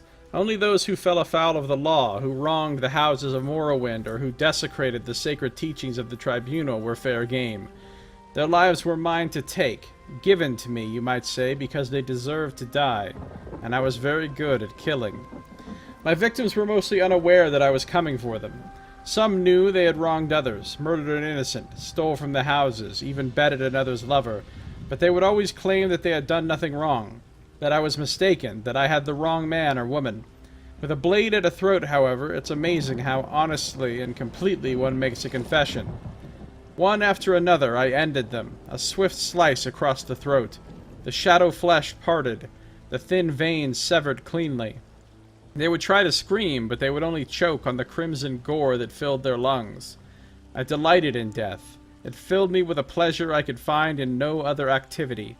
This was my life. This was who I was. People feared me, loved me, and my brothers and sisters, pushed us away and then embraced us as the need arose. Some days we were hailed as heroes, others as murderers. Those in power fell to our secret blades, and then those who gave us the orders followed. But there was a mistake, a flaw in our process. We had grown too perfect. We had extracted justice from innocent blood. Such is the way, even with the most clear-cut contract. There is always a chance that the law is wrong, that it made a mistake. The contract never lies, but it isn't always correct either. Even the smallest of actions, harmless as they may seem, can cause a tidal wave of destruction for those following behind. A fool's pride veils his judgment. In a moment of passion, blood scrawled upon the wall says it all. Morag Tong. Those words scream out, loud and insistent. They echo throughout the world, labeling us as ruthless killers that follow no rules, that have no laws. The Tong, always hidden, working in secret, suddenly fell under scrutiny. They wanted to drag us out of the shadows and into the light. We withdrew, deeper into the shadows. Our contracts became fewer, our jobs turned into small tasks. We ran errands for bored house nobles. We endured. And we obeyed. We remained loyal. We swore on our lives to uphold the cause, and we would not turn our backs on it now, no matter the level of difficulty facing us. Even if the world had turned its backs on us, we would stay the course. Our leaders whisper to us. They tell us to practice patience. They assure us that the day shall come when our hand of justice once again reaches out to grasp the world. A coming darkness will soon sweep the land. And the Morag Tong will once more be needed, will once again become relevant. But I am old, and my days wind down. I prepare for my trip to Vonora, and I must pass this mantle to someone younger now, someone less experienced, less wise. My son and my daughter will soon take up the dagger, but they have not seen our greatness. They must forge a new path for the Morag Tong.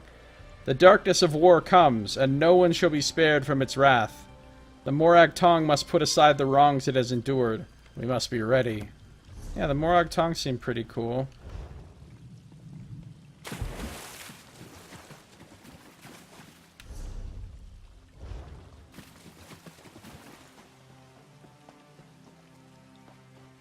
They seem pretty legit.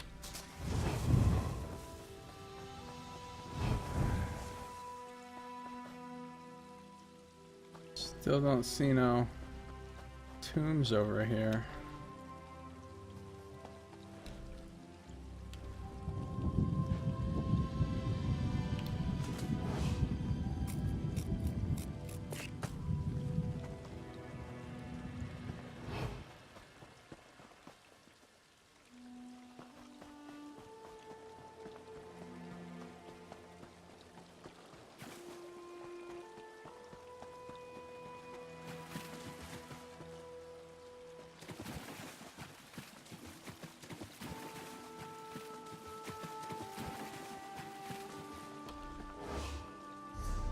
Wait, this is Telarune. This isn't where I want to be.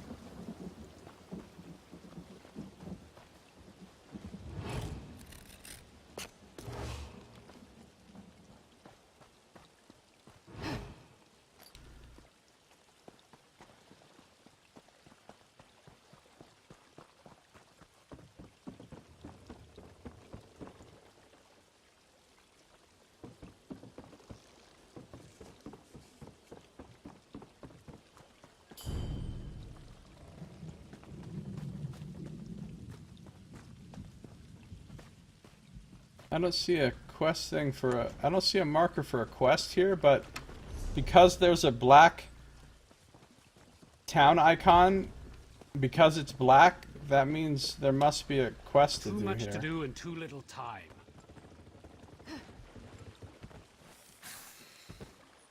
How do I even get...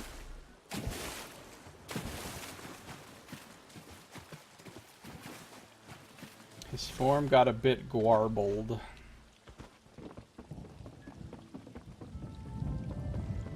Davon's watch would have been overrun if you hadn't been there.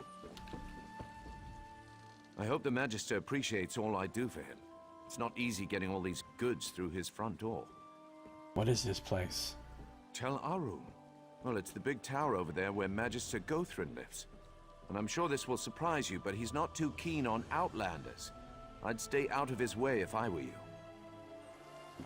Okay.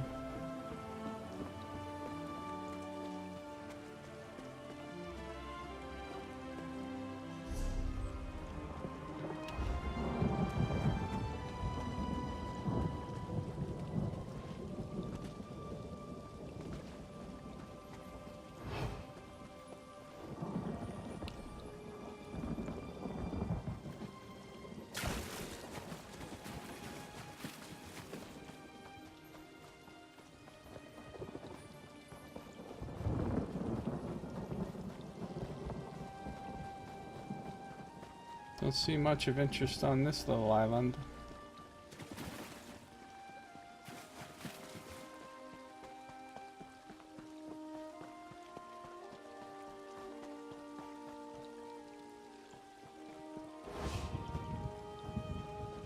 Fake tomb? Real tomb. But I probably already got this real tomb, didn't I? Yeah, I already got it.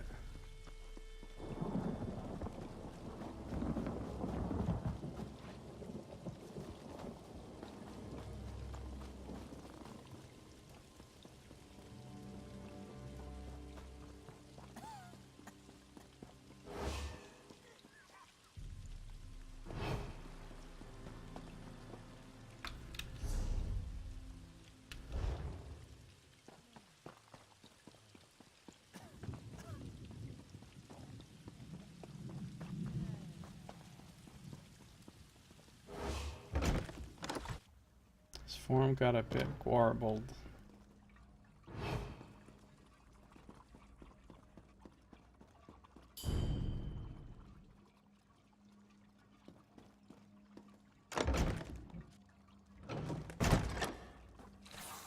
Aravan. The Orc Song. This is the real guy. When last time we came in here, we just met his assistant.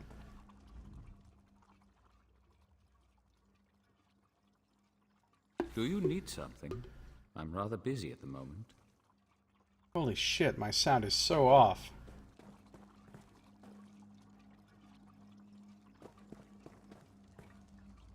It's not that off when I'm running. I mean, it is off, but not as off. But it seemed like it was really off when I talked to this guy.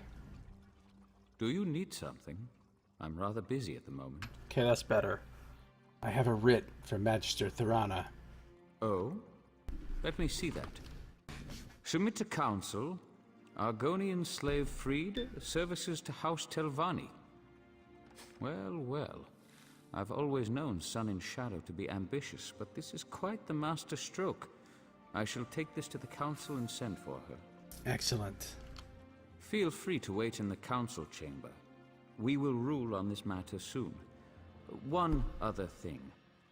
Some of my personal correspondence went missing recently. If that ever happens again, the Morag Tong will hear of it. I trust we understand each other. I'll fucking murder you. I'm not afraid of the Morag Tong, so I think we understand each other. I'll give this to the council.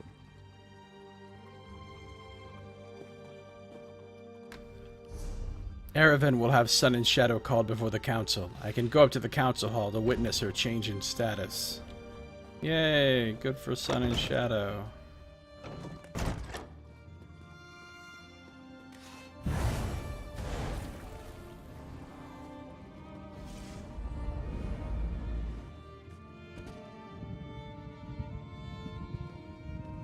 Uh-oh. You got a whole bunch of serious council people hanging out here.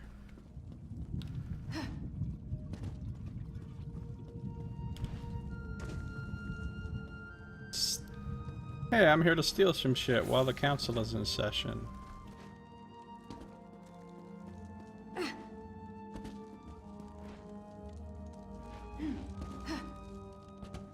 Well? Okay. I've imagined this moment since I was a hatchling. I knew I'd be free eventually, but now that the moment's here, I just hope I don't embarrass myself. What's the council gonna do? They'll deliberate, needle each other a bit, then set me free. I only hope that they'll take me on as a hireling as well. I'll even get my own quarters. Can you imagine that? Not only my own room, a whole house to myself. My heart is racing. If you're a hireling, will you be able to leave? I thought you wanted to go to Black Marsh. Yes, of course. I mean, eventually. We can talk about that later. Just let me bask in this moment, all right? All right. Truly, I couldn't have done this without you and Ioki. A plan is only as useful as the people who carry it out. You have my deepest thanks, Sarah. Now, I suppose it's time. I got a robe of ambition.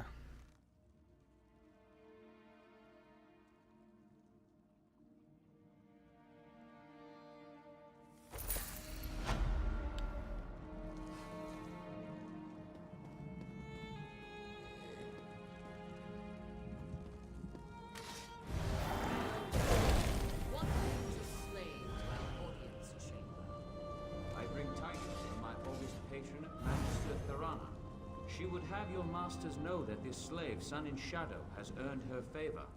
What? Magister Thorana would lend her good name to this thing? What? Preposterous. Fucking racists. Don't be as tiresome as your master. Can we move this along, please? Very well. Magister Thorana, by right of rank, demands that the slave girl, Sun in Shadow, be freed from her bond and raised up to a hireling of the great House Telvanni. She belongs to Magister Otheri, does she not? Indeed. My most beneficent patron, Magister Otheri, acquiesces to Magister Thorana's demands. He is confident that Thorana will remember this kindness in the future. Sun and Shadow, you are hereby freed and lifted up to the rank of hireling. Yay. Most majestic patron, Magister Gothred warns you all. Lift up one of these beasts and 1,000 more will follow. This is folly. If there's nothing else, I have urgent business in Telmora. Well, she got what she wanted. Even though everybody here is like... Do come by in a day or so. I may have some work for you. Hateful ass racists. Oh, she has another quest for me. I don't think I completed the... I didn't. Look, it's still black. So even though we completed that, this storyline is not over. There's another quest.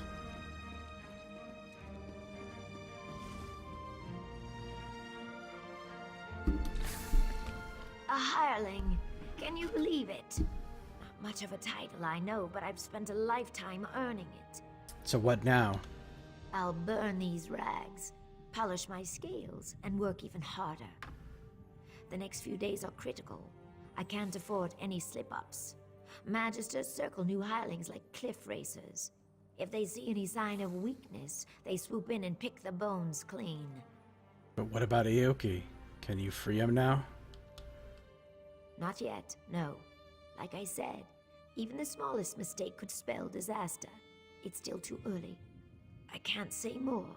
Not here, anyway. Too many listening ears. Meet me in my new quarters, all right? I have a plan that might speed things along. Okay, I'll see you there. Rising to Retainer. You go ahead. I think I'll linger here a while. Who knows when they'll let me back in? The recently freed Argonian slave, Sun and Shadow, seeks to continue her climb through the ranks of House Telvanni. She needs my help to claim the next title. I should find Sun and Shadow's new home and talk to her about her plans to rise further in the ranks of House Telvanni. Maybe then she can free Aoki.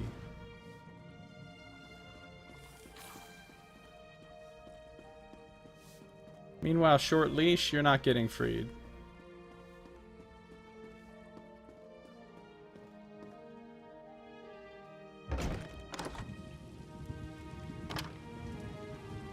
Okay, let me just see something real quick. Hold on a second. Hold on a second. Just a little brief, momentary, slight second. The shortest of seconds. Maybe not the very shortest. Okay. Interesting.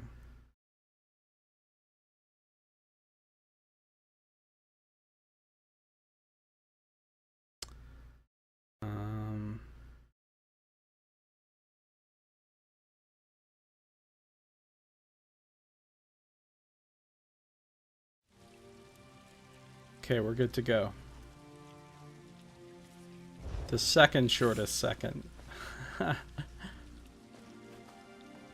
Alright, where's Sun and Shadow's place?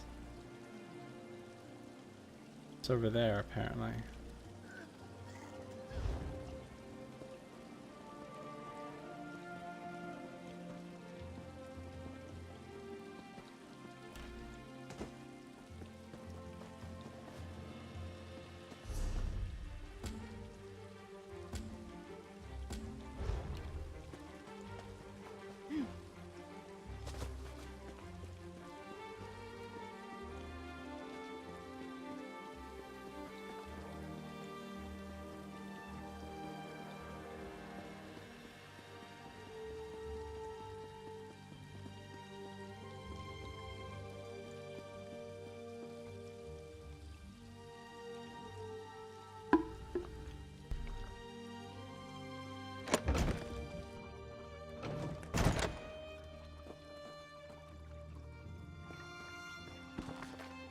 Song of Pelennor.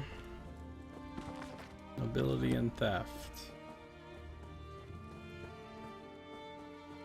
Oh, she even got a basement and everything. You got a nice little place here. Sun and Shadow. Brave little scrib song. The whole 9 yards.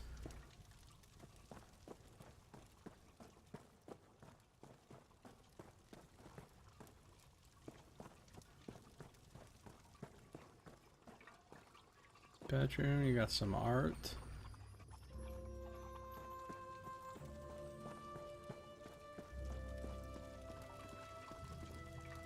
Nice place. Welcome, Sarah. Sorry about the mess. Believe it or not, this place feels like a palace compared to my old slave quarters. With any luck, I won't stay here long. I've hatched a plan that might catapult me to the rank of House Retainer. Alright, what's the plan? I'm glad you asked. Retrieving scrolls and relics, gathering up roots and mushrooms. That's what the Magisters expect from hirelings. Trust me when I say nothing stunts advancement like doing the expected. So how are you going to defy their expectations? Real estate. Surprised? Good. Master Firith's been making secret inquiries, looking for land near Voss. Ioki knows a farmer who may be willing to sell his plot. If I purchase the deed and give it to Firith, he might sponsor my next promotion. Buying a farm? That's your plan? Alright. I know I could count on you. Here's the gold. I'll not pay a drake more than what's in that pouch. Mostly because I don't have a drake more than what's in that pouch. Ioki can provide more details. Or you can just ask around Voss yourself.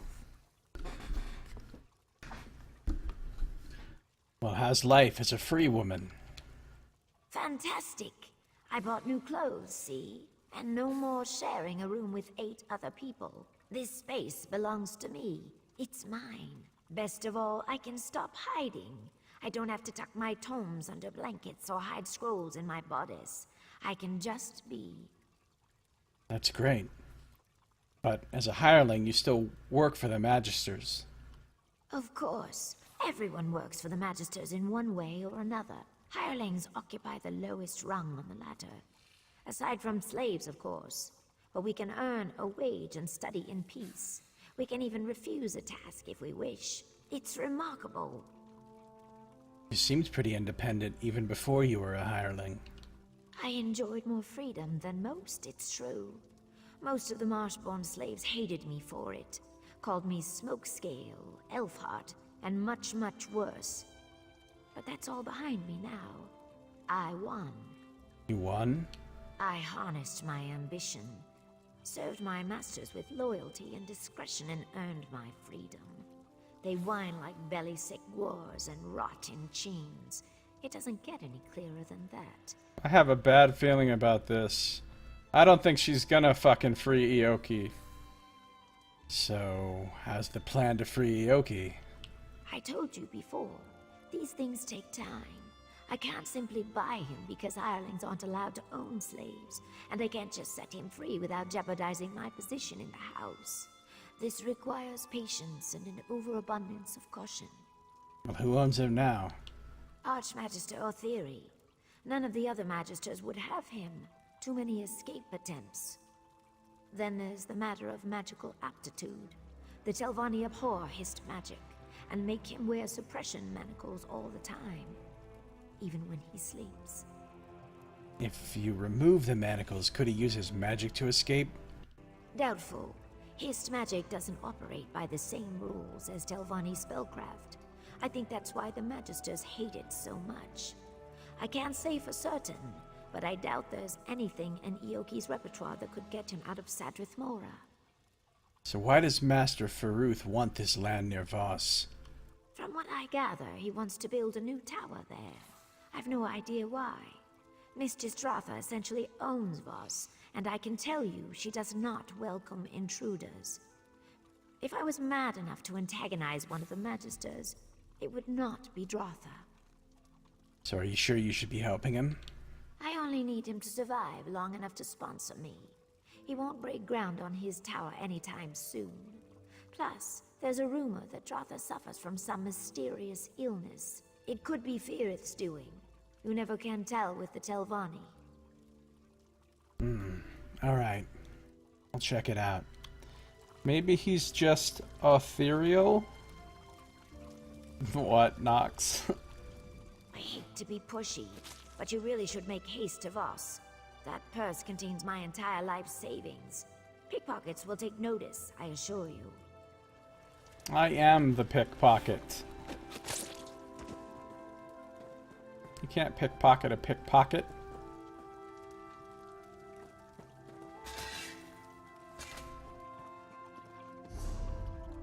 I must travel to Voss and find someone who's willing to sell their land. Ioki might know about which farmers are willing to sell. I could also make inquiries on my own.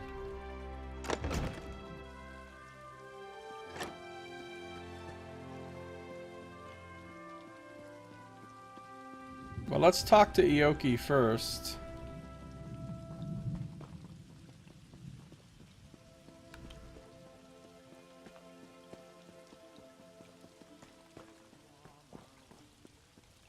If we can find Ioki again. Testimonials on mushroom towers. Oh no. We've got to read that.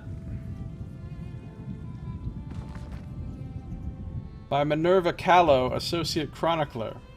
The Telvanni, the most mysterious of the great houses in all respects, features one of the most looming curiosities, both literally and figuratively. The mushroom structures which they live and work within. The house has never given an official statement about their choice of architecture, and most are too frightened by Telvanni's vast power to ask. It's common knowledge that the Telvanni magisters value their privacy, but why not build a tower of stone or wood? I decided to ask the common folk their theories. Names have been changed to protect the speakers from Telvanni attention. I first talked to local merchants who weren't officially affiliated with the house, but often sell wares to its members. A rather exasperated dark elf named Verna was happy to explain her theory. It's the smell, that's what it is. They're obsessed with this three-forsaken stench. Can't get enough of it. I think there's something about their biology, something different from other dark elves. Makes them just crave the smell of mushrooms.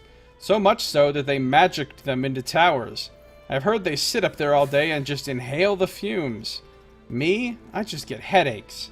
What's wrong with the fresh scent of pine, or stone, or any other honest building material? Sometimes I think I'd rather see the towers made of silt strider dung than of moldy old mushrooms. Dung tower. And then underneath them they'll have dungeons. An Argonian innkeeper makes some waves, believed that the purpose was more functional. Well, we all know that the Telvanni are isolationists. They can't even be bothered to attend the inter-council meetings. My guess is that they eat the mushrooms to save on trips to the market. Only makes sense, doesn't it? Mushroom stew, mushroom pie, mushroom gravy. There's a lot you can make with bits of mushroom. We just don't notice because their slaves gather the stuff discreetly. Wouldn't want to ruin their image by being mushroom fanatics, would they?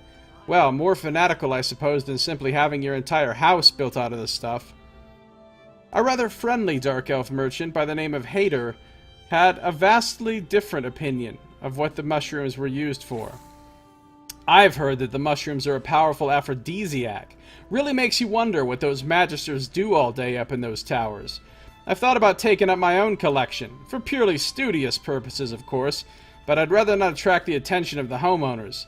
Telvanni mages aren't very giving dark elves, even when well pleased, and I suspect they might be pleased more often than they let on, if you catch my drift. Scandalous. By the way, you did say that you were changing my name for this, didn't you?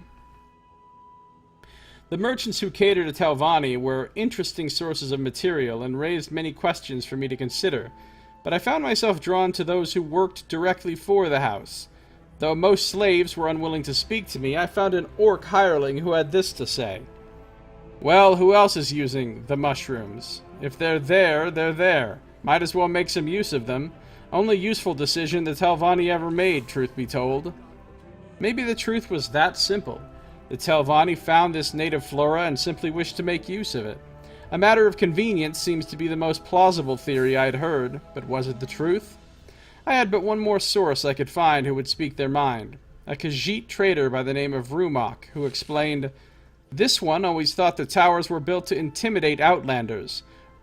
Rumok was most unsettled when he set up business in Retracted. Having such a strange tower looming above you. Perhaps it represents the Telvanni themselves, yes? Imposing, mysterious, almost haunting. The Telvanni do not wish to welcome ones such as us to their lands. It is in their best interest to keep us frightened. I could get no official comment from a member of House Telvanni other than a few strongly worded requests that I cease my inquiries. But my curiosity cannot be contained by mere threats, and the mystery of the Telvanni is something I will always find myself attempting to unravel. I take heart in the fact that even under the House's oppressive eye, so many shared with me their thoughts and theories, each more interesting and thought-provoking than the last. I'm assuming they get some kind of special mushroom magic going on. Mushroom magic!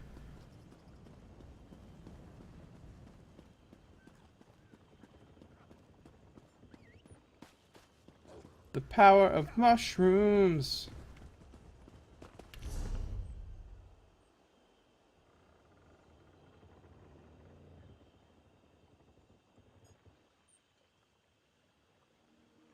Is that Voss up there? That is Voss. Okay. That's like the last town that we haven't been to. Ioki might be right out here.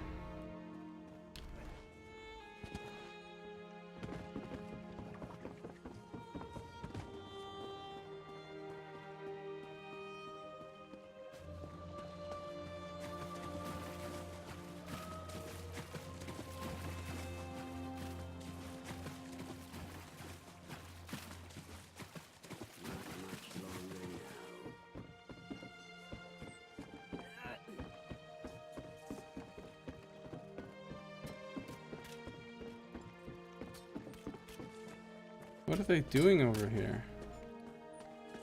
I could use a break.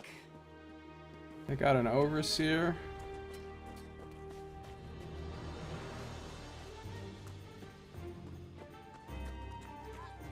I hope to be done here soon.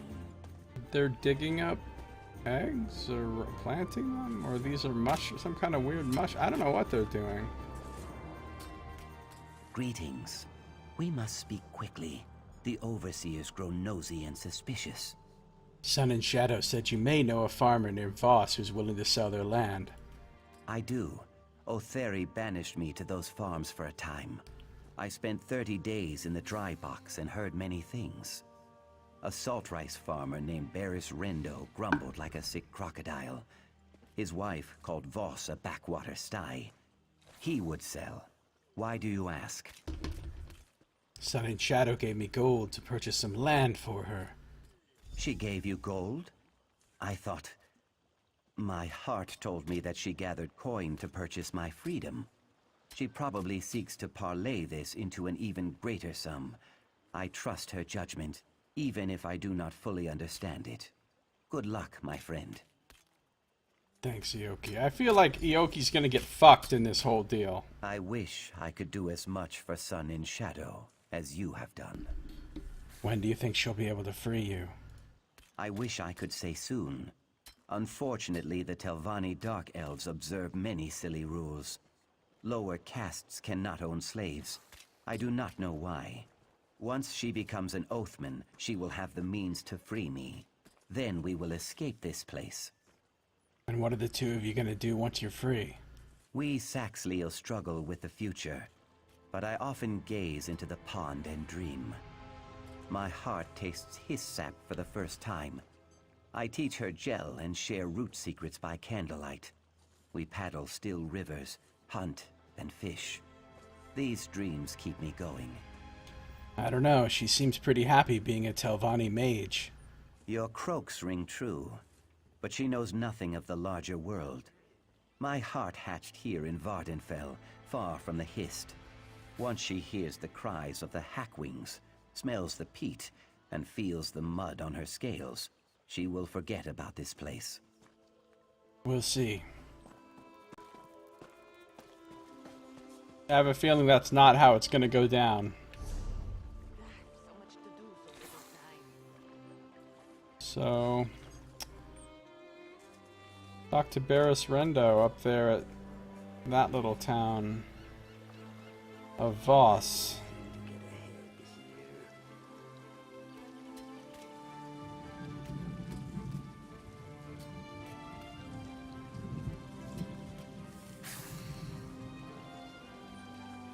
Synab Camp.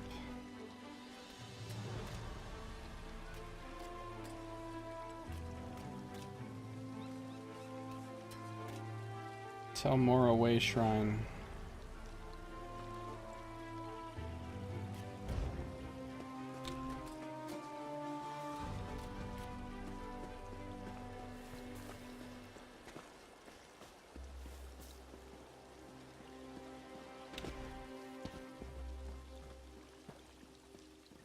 I'd little time for talk.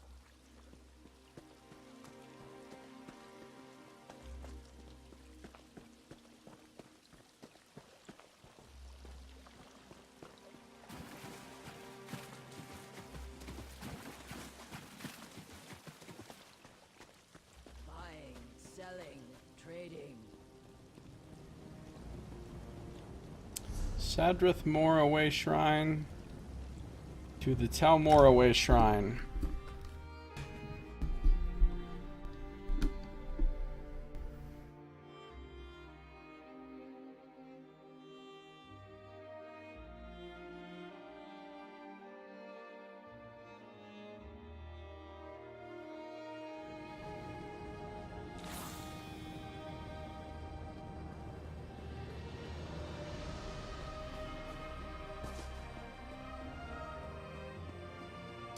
Oh, but there's a quest here. Oh, right, because Voss has its own quest line.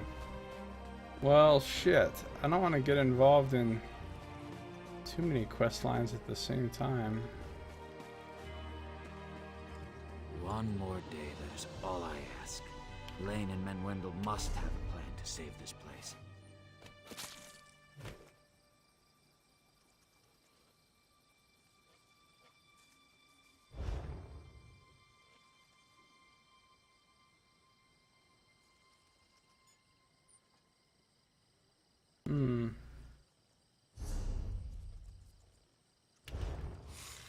I think I'm gonna hold off on that, getting that quest.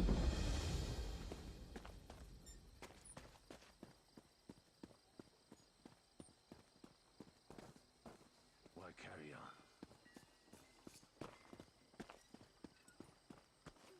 What do you want?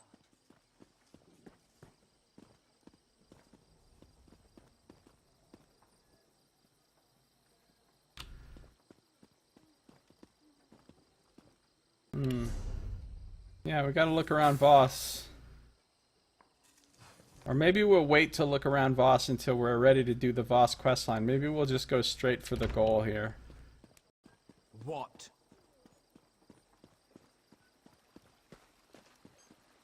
Yeah, I think that's what we'll do. Okay, wait, I gotta read this. A petition for the mighty Nixox? By Kalia Thando? Yes, we are thankful for the mighty Nixoxen of our land. These gentle giants, a distant cousin to Nixhounds, were our salvation when we were forced to go without slaves, and have been the backbone of the farming community ever since. But have you stopped to think about what we are doing to these magnificent creatures? Unlike a slave, whose daily labors would only create callus and muscle, the Nixox is forced to plow the land by dragging their pedipalps through the soil. This creates furrows for our salt rice, marshmallow, and other needed crops. Many of our livelihoods depend on the quick growth and trade of these items, but what is the true cost of these goods?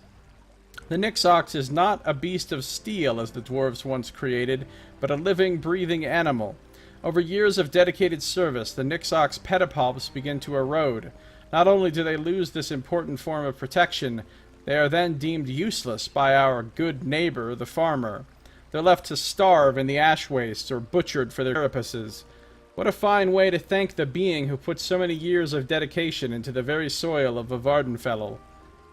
But what can we do, you may be asking? Is there a better way? Fellow housefolk, of course there is. There's always a better way.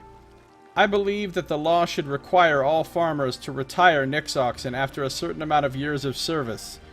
They then should be allowed a peaceful retirement, still given food and care by those who they have peacefully collaborated with throughout the years. They deserve all of the tasty mushrooms they can get their mandibles on, and peace and comfort in their twilight years. To make this vision possible, I propose a public mandate, a petition to protect our gentle giant friends. All you need to do is show your support. Will you join me, House Dunmer? I don't know about this.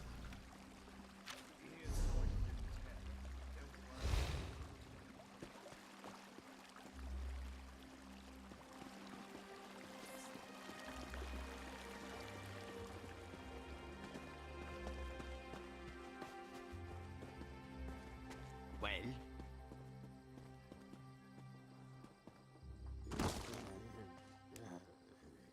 These loyalists appear to be intimidating the natives.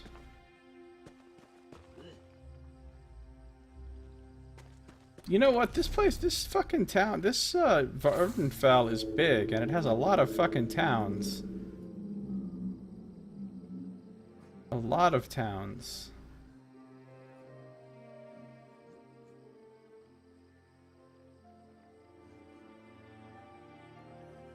A lot of stuff to do on this island.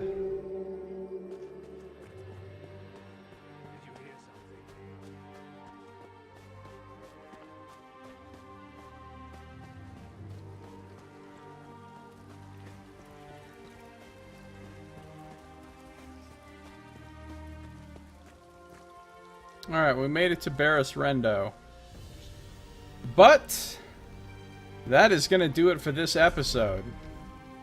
So thank you for watching. This has been Josiah Plays Elder Scrolls Online Morrowind DLC.